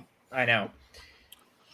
But the interesting part about this to me is that this happens and we still have, like, with credits, probably about 35 minutes left in the movie, whereas this would be the, like, last 15-20 of a normal rom-com, right? Yeah, Nancy Meyers is really good at like a 7-act movie. Like, Yes. and it's just like things just happen as they would in real life. You know, she doesn't take her characters and try to force them into a 3-act structure. Right, 100%.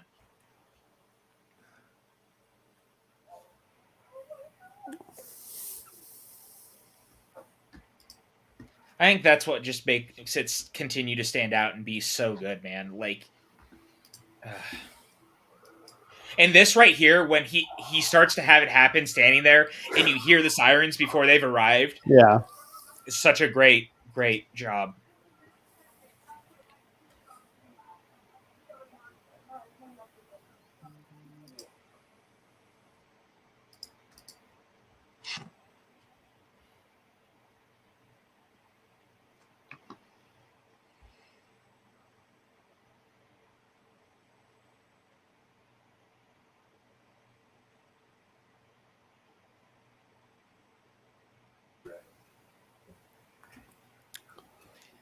It's so funny when we watch stuff like this, and I've noticed this almost every time.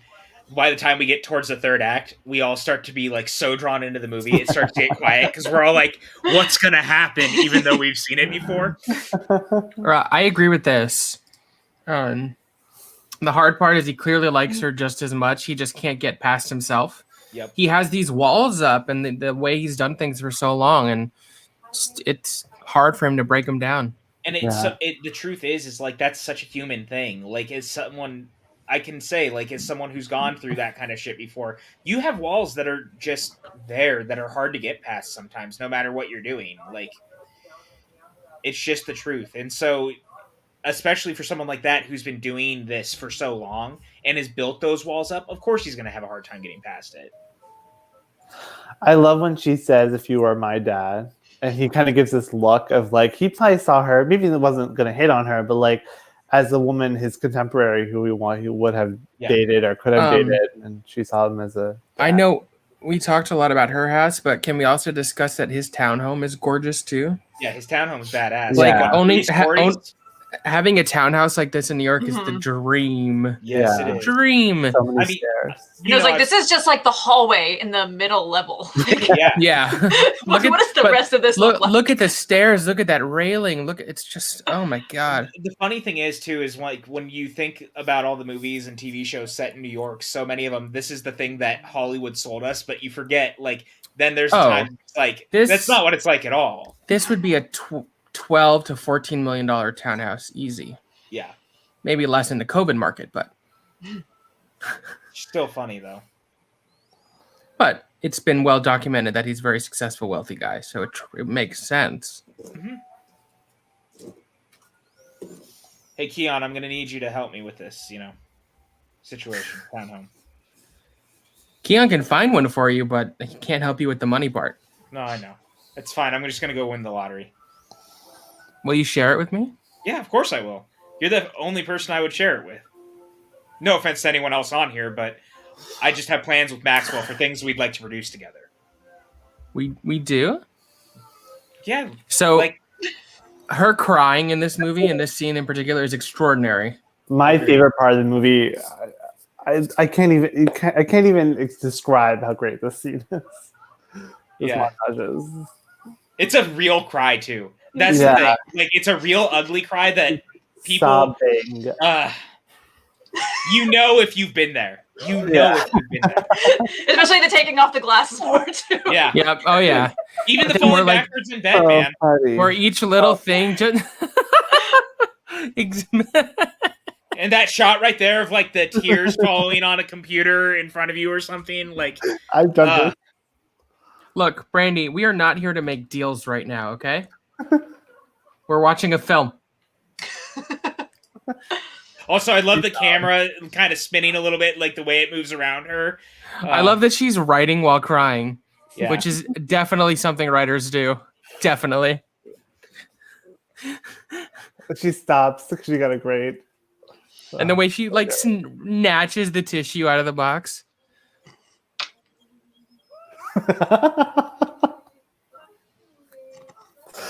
Isn't that just...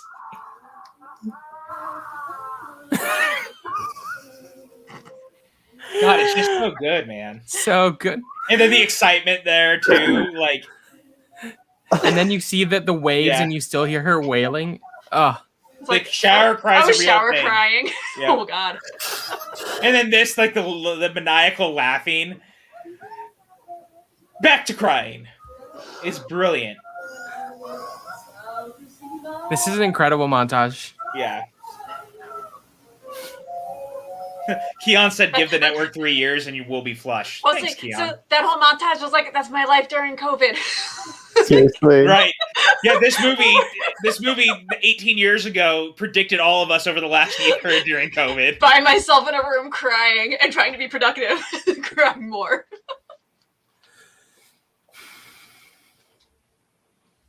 What up, Star Drew? Hey, Star Drew.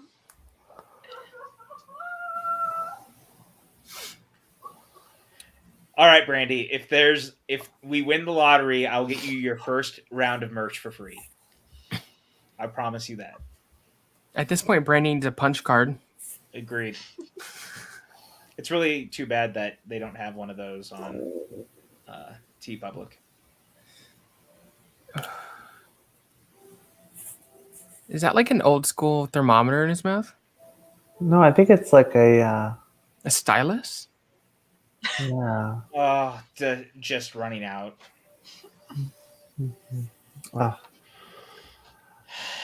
I've also done that. Be like, I'm just leaving, sorry, but I'm actually at home. Mm-hmm.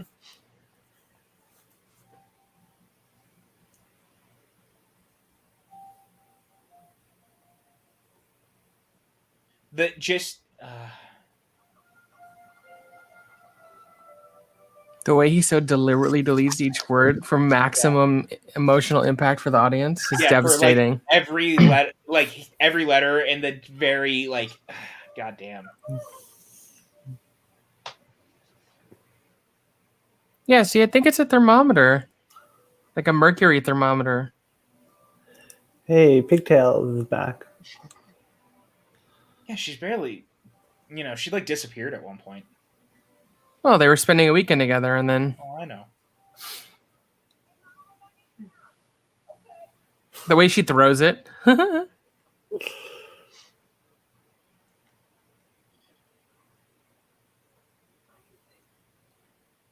honey, you missed a lot if you're asking now if she's crying.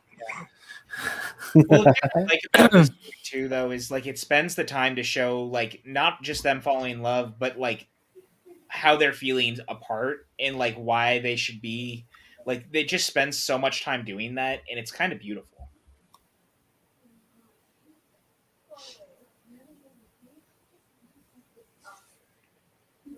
You don't really buy the stuff you say.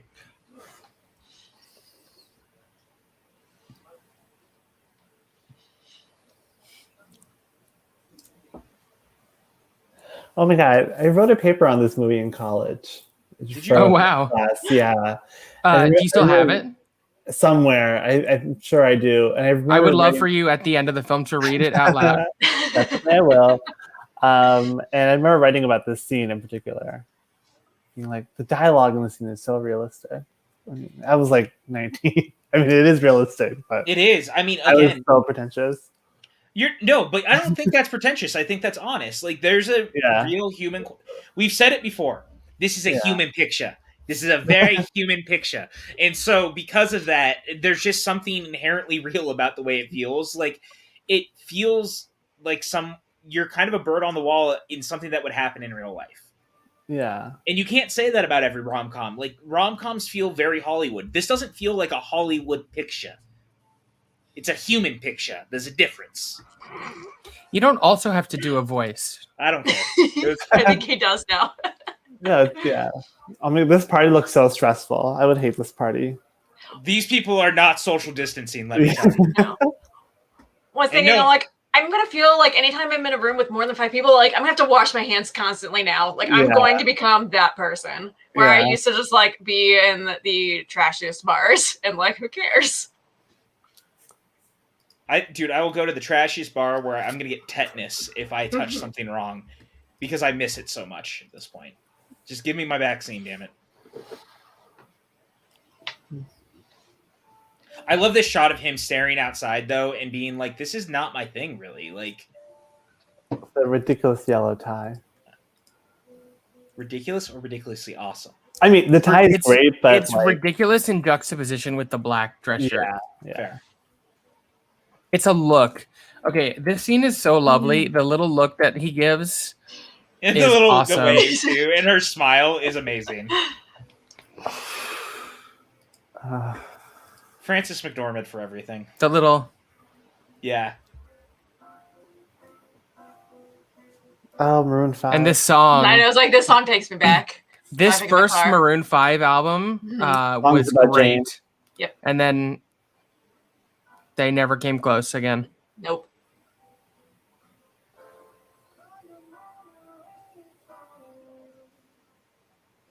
Now, kids, if you're watching, close your ears, but I'm going to say again, Keanu is so fucking hot in this movie. Sure. He wears that shirt so well. He does. I think the shirt wears him. Remember when this song was just on the radio all the time? Because it's damn good. No, I'm not. It wasn't a complaint. I'm just saying, I listen to songs by Jane over and over and over again. Well, so for me, that song is that's a distinctly that whole album is a driving in my car, exactly. Putting it in, that's what that is. Yeah. Sunday morning rain is calling. She'll be loved, guys. She'll be loved.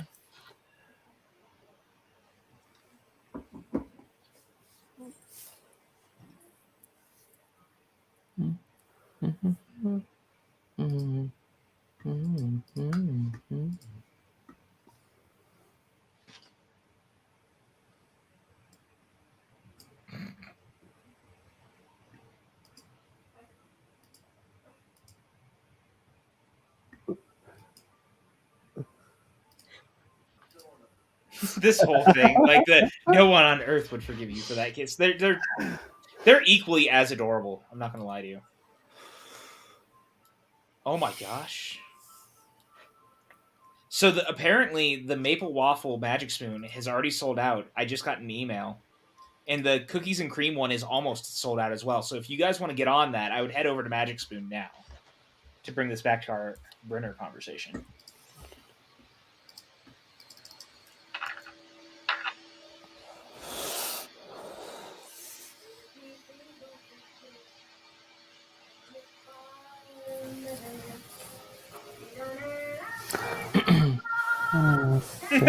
Nice, Maxwell.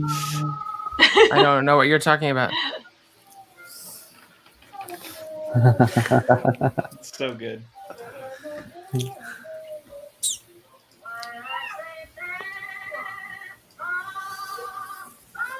The excitement of her finishing it is just so good.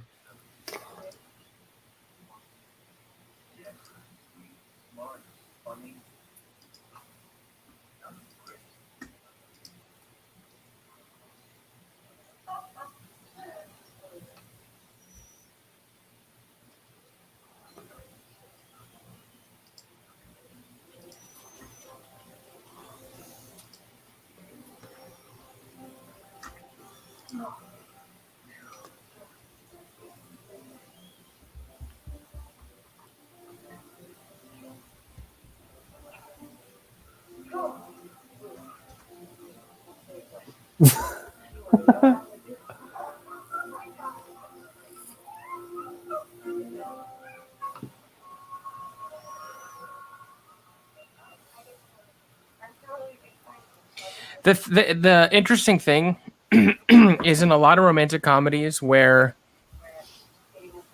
there are two potential love interests, one of them is usually clearly not as good as the other or has serious flaws or is a dick. And here she's really presented with two equally winning options.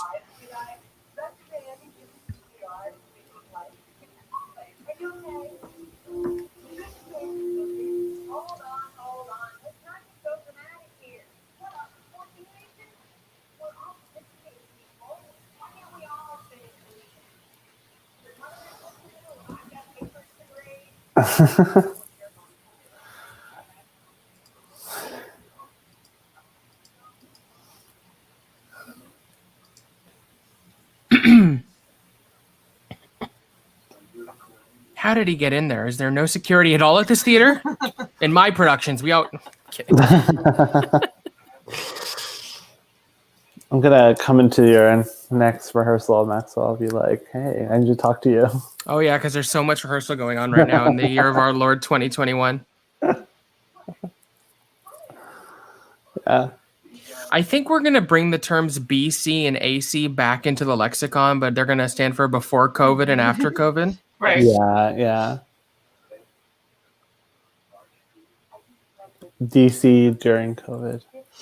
Hey, I recognize that guy. He's in everything. He's in Lost.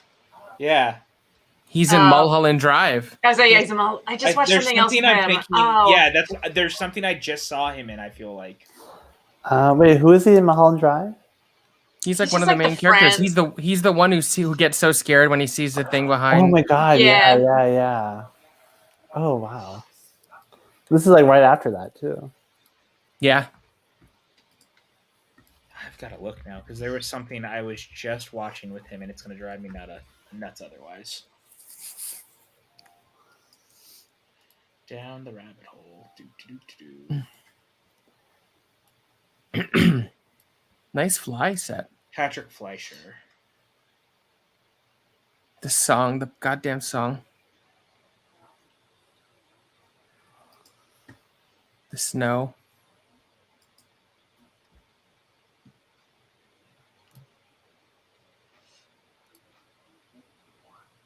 She's creating the perfect romantic moment she yearns for via her art. If that isn't what all writers do, I don't know. Yeah. Oh, I know. It was Twin Peaks because I was rewatching Twin Peaks. Yeah, he works with David Lynch A lot. a bit. But that's the one I was thinking of because I had just recently done a Twin Peaks rewatch.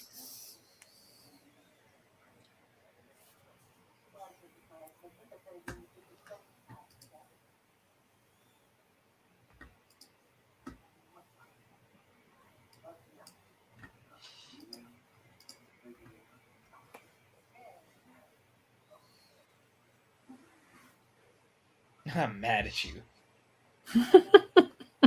Can I email it to you? I don't. Could like I be wearing any more clothes?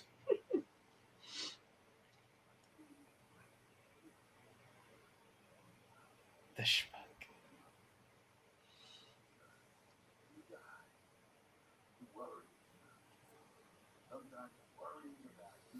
This is such a great monologue. Nicholson, man.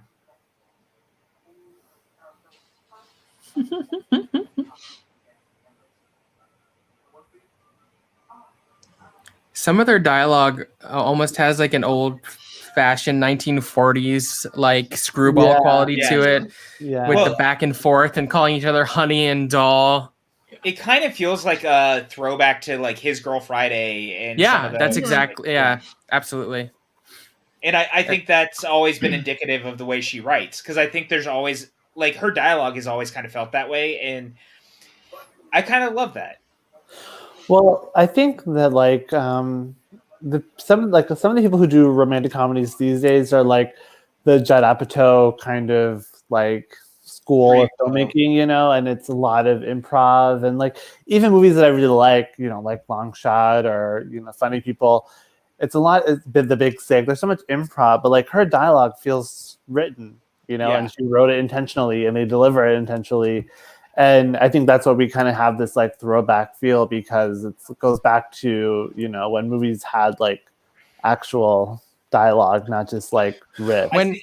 When people criticize something by saying nobody talks like that, I'm like, I don't necessarily want to watch a movie wherein people talk as they actually talk. I want stylized, thought out dialogue. I think sometimes like a really naturalistic, authentic slice of life is beautiful, but generally, especially in this type of film, I want sharp, well-constructed dialogue that feels purposeful, with intent, with wit and humor. It's why I think I've always leaned towards guys like Kevin Smith and Tarantino, like growing up, because their dialogue, even Sorkin to an extent, I was although gonna say the Sorkins of the world, like they all have their own flaws, but even Gilmore Girls, shit.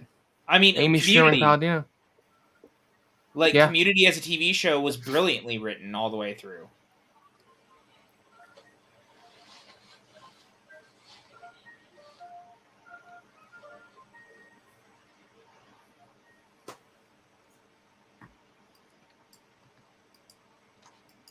Six months later.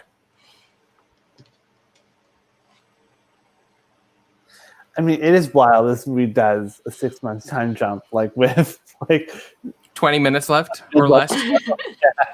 After almost like more than an hour and a half.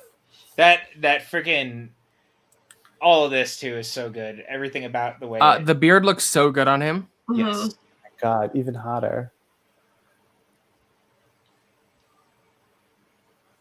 The casting for the play is perfect. The butts.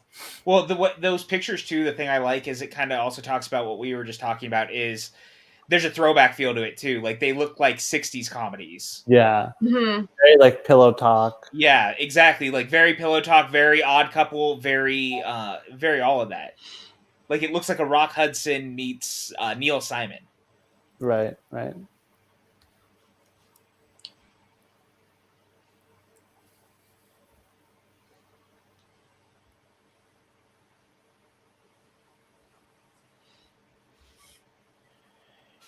That beard looks great on him, though. I said that. No, I know. I'm agreeing. Like, I'm reiterating what you said. It should be said often.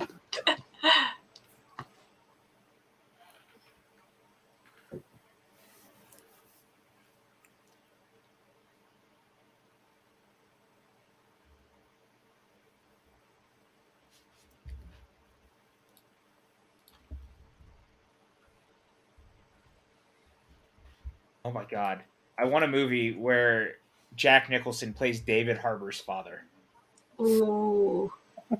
Yes. I see it. I could see that too. Talking about daddy is whoo. Because like I'm thinking about Hopper with the beard and like very similar. I could see it, man. They could be related. It would be awesome. Let's give me that quirky comedy. We'll have Nancy Myers write and direct it.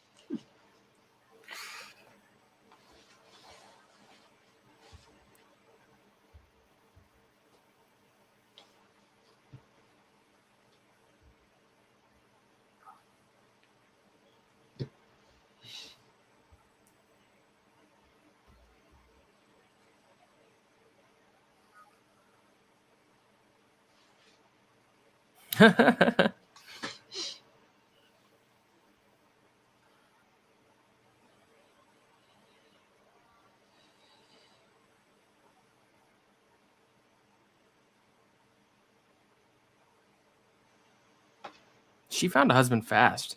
Yeah. Good for her. 6 months, like that's so fast for any of that to happen.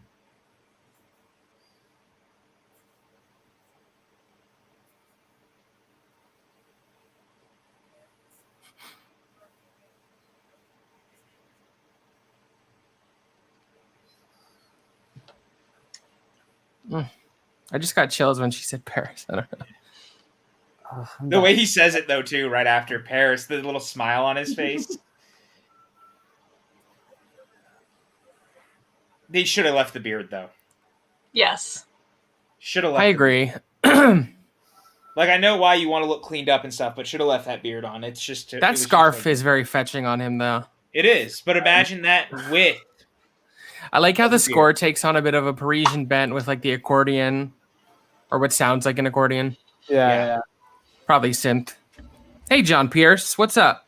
What up, John? What up, Chris Taylor, too? You guys are all here now. I want to go to Paris. I want to stay in a hotel. I've literally never been. I want to leave my house. I want someone to open a door for me. I've never been to Paris. I've never been to any country. I've been to Paris. I've been to Disneyland Paris. The funny part is this restaurant is probably in New York because there's a ton of French bistros that look just like this. Yeah. Tons. I don't think they went anywhere near France. No, I don't think so either. So I think they were a continent away from. London is my favorite place in the world I've ever been. If I could live anywhere other than New York, it'd be London. I love London. It's incredible. This is going to sound like I'm a New York snob, but it's the only place I've been that can match New York with food, culture, art. Yeah.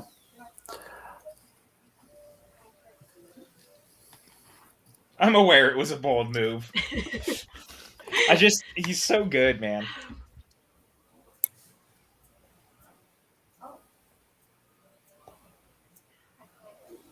So, Brandy, are you saying you're an Anglophile?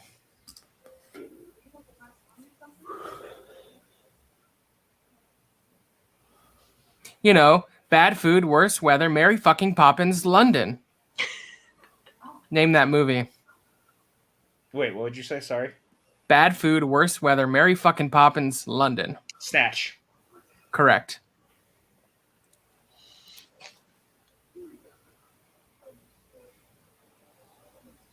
Do you have anything to declare? Don't go to England. Why do they call him the bullet dodger? Because he dodges bullets, Abby. That movie is so... They just announced So it's coming to quotable. 4K, by the way. Oh, God. I know. I love that movie. I love it so much. It's so good. Binoculars, you could put a jumbo fucking jet in that spot.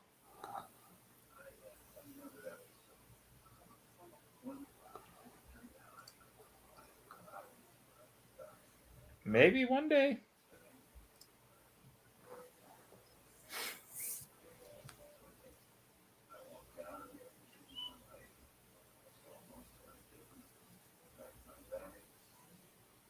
He does seem more relaxed. He does. Well, again, why is Nicholson such a great actor? Because for how But I feel like he was probably Golden Globe nominated for this, but I'm going to check. That sounds right to me. I feel like the movie probably was too for best comedy, but I'm checking. Yeah. It's amazing though for someone who is known for being such a manic actor to be able to play so relaxed so easily. Like, and he doesn't really change his cadence or anything. He just It's just Yes, how he is. he was nominated for at the Globes for this. makes sense. I feel like he lost to Johnny Depp. Is that Caribbean? Diane won the Golden Globe. He did not win, but it wasn't nominated for best musical or comedy at the Globes. That's interesting. Was the last movie he won for As Good as It Gets? Yeah. Yeah. Wow. He was definitely in contention for About Schmidt. Right, but he didn't win. And what happened was him and Nicolas Cage split the votes, and Adrian Brody ended up winning, which was such a shock. Yeah. I don't know much about cinema or cinema history, so No. just trying my best.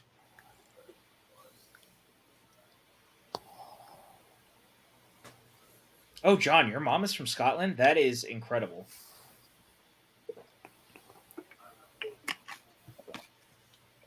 That's kind of romantic. I traveled the farthest to see you. Right?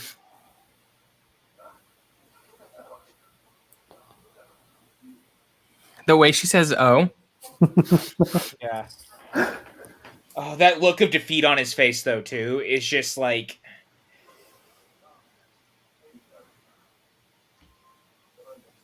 Oh, that turtleneck.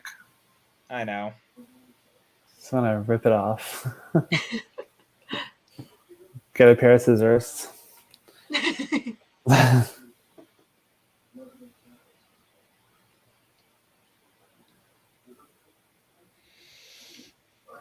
haven't been at a Gertie in 6 months. What a line.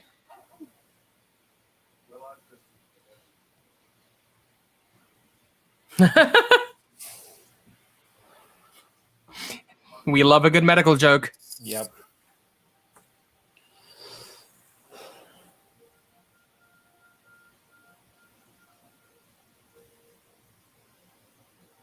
The little pan in the camera's doing.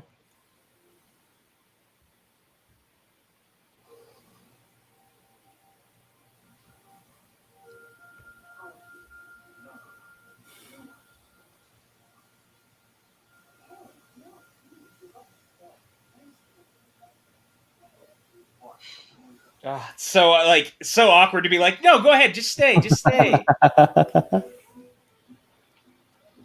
And his face the whole time is just... Crestfallen. I know. Again, this is why Nicholson, it's subtle. He's such a good actor, and it's so subtle and just... Fuck, I love Jack Nicholson, man. Keanu too. No, yeah. God, that looks good. I want to eat all of that. Whenever they bring out food in a copper pot like that, you know you're in for a treat. Yeah.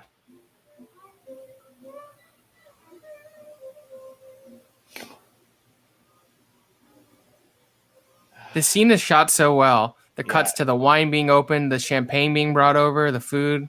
The music is incredible.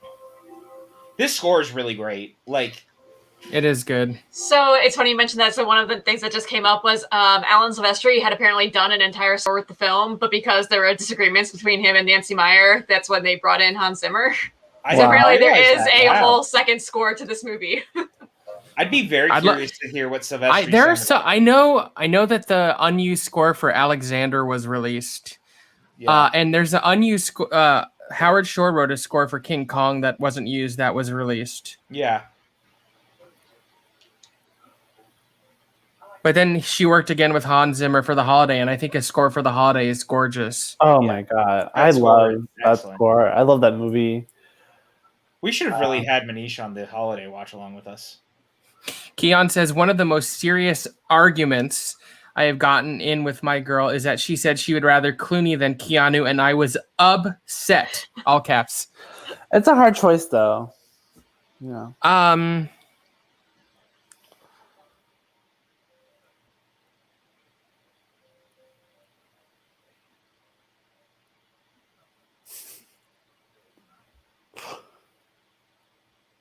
This is the part here that it all ties back in. Yeah. This is like the magic screenwriting genius moment. Yeah, 100%.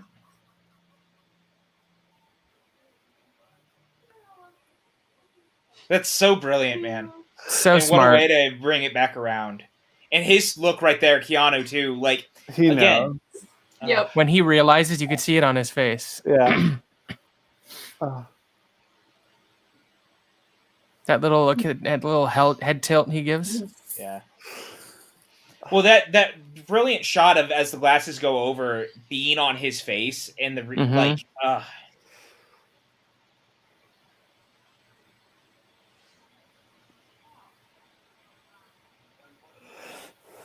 Le Grand Colbert.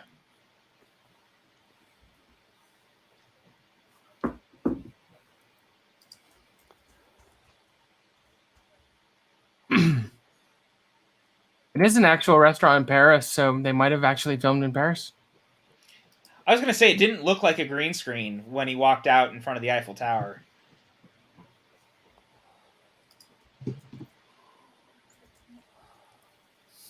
We should all go to this restaurant when we're We in should. Paris together. It does say Agree. filming locations, Paris, France. Oh wow. Well, there you go. Feels like the sort of thing that if they were having a problem with the budget, Nicholson would have been like, "I will give you my money. Let us make it happen." Because actors will pour their money into something that they care about. Like most people don't realize, like in Terminator 3, that whole highway sequence was actually funded by Arnold just to make that action beat happen in the movie.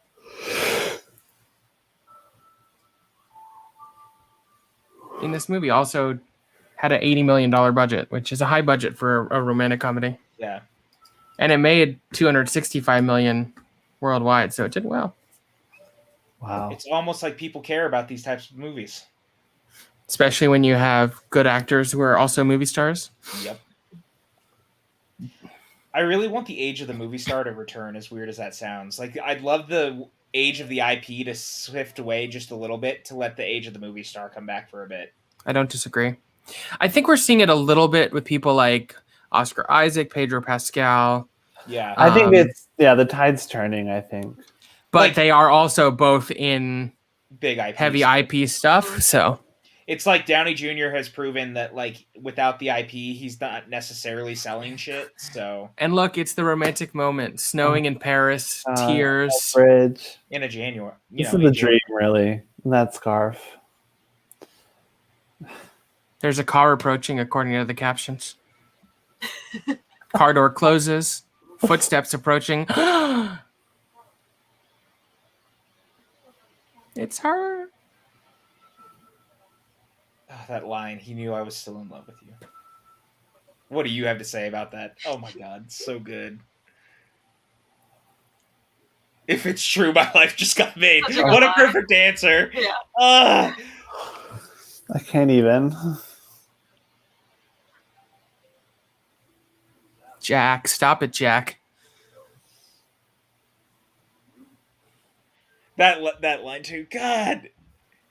I finally get what it's all about. So good. And the way he giggles when he says "I'm in love" is so adorable. Do you agree, Dipper? You agree? Okay, great. Good job. Good boy. Oh, hi, Dippy Mabel. dip dip dip. Mabel. Is that Mabel? Yeah. Oh, there's Dipper. Yep. You heard him.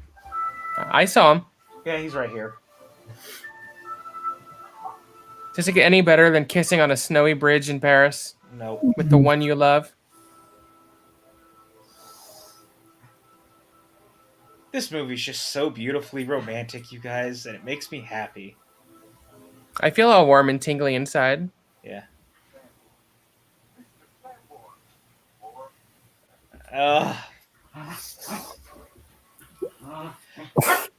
The way time passes in this movie is so interesting to me because it happens a few times. Mm-hmm.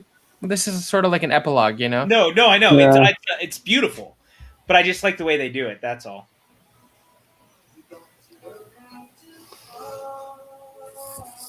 This looks like a Mother's Day brunch. Yeah, it does.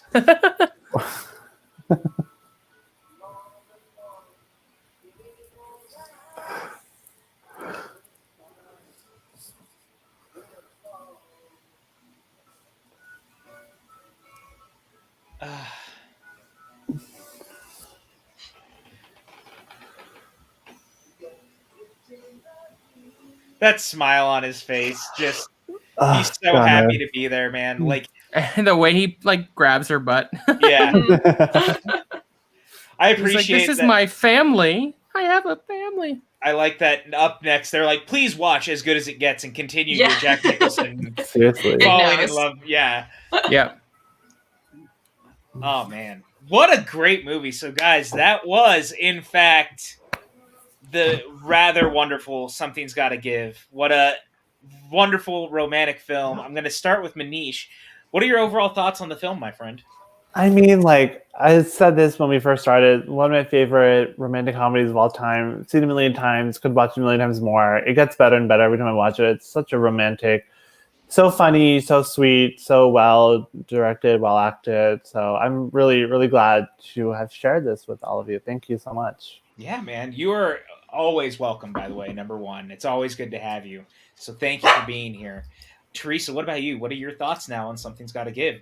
So I'm really happy I did revisit this one because, like I said, I remembered the basic plot. I definitely forgot what like the last third of the movie was, so that was a nice surprise to come back. But I forgot just how good the dialogue was in all of this, and so actually like taking the time and kind of going through again, like it was really nice to revisit this. So I'm kind of mad at myself that I waited so long to do it, but I'm glad I got to do it with you, lovely people.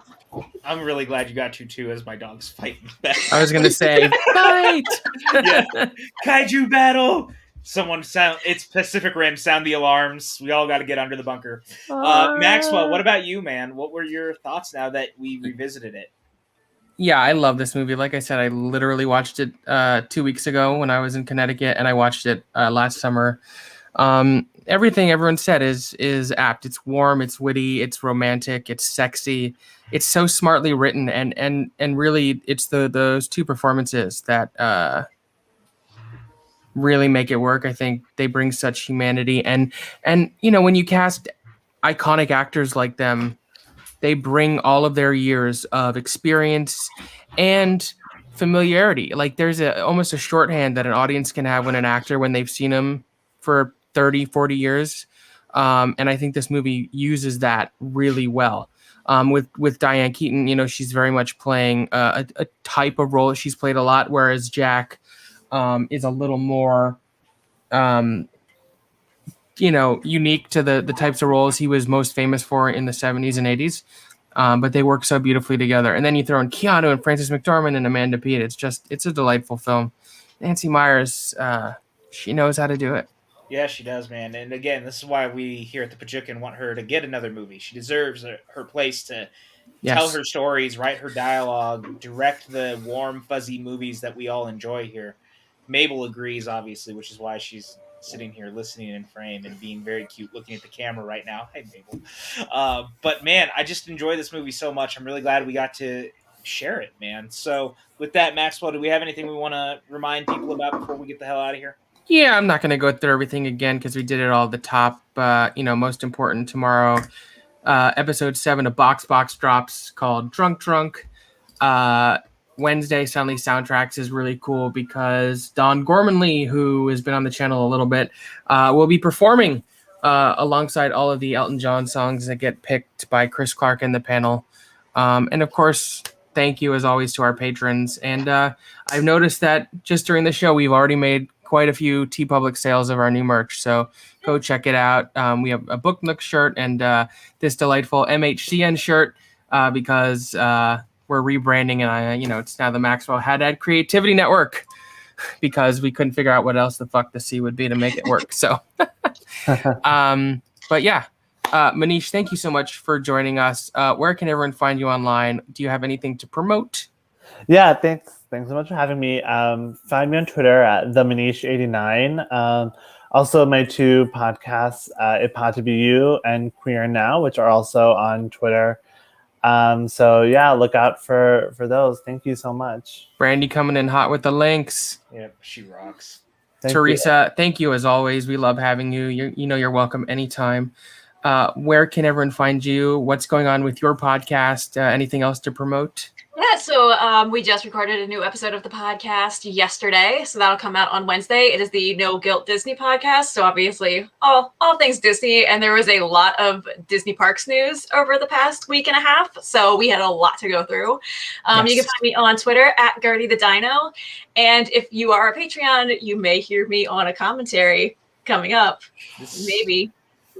Hint, We should honestly, and I know this is live, but Manish should join us for the commentary because we're doing Down with I Love, agree. Manish, Oh my God, yes. I'm so which down. you love. So maybe we'll just get the gang back together, and if we can make the schedule work, do it. Yeah. So our $10 and up patrons get an extra monthly audio commentary. So if you're interested in that and you're not already a $10 patron, check it out. PJ, where can the lovely people find you? You guys can find me on Twitter and Instagram at PJ_Campbell. You can find me at the Movie Trivia Schmodown, where I write the questions. Be nice to the writers. We're only human. It's been a hell of a season so far. And hashtag War. question writers. I love all of you who have started that. Thank you for fighting the battles for me that I am so tired of fighting. 100%. Yeah, you can find too. me. I know. You can find me on Twitter and Letterboxd at Cinemaxwell, Instagram at Cinemaxwell Inc. Like I said at the top of the show, Thursday, I will be on the Whiskey Jedi with Jake Berlin, and then in the evening, I will be on the Family Show with Buck and Jeff Alterman and Ferris talking about Fast and the Furious Tokyo Drift. On behalf of all of us here at the MHCN/PJCN/ whatever we decide to call it tomorrow, thank you as always for tuning in. Have a wonderful evening. Be safe. Wear Wear your masks. fucking masks. Get vaccinated if you're eligible, and we'll see you next time. Peace.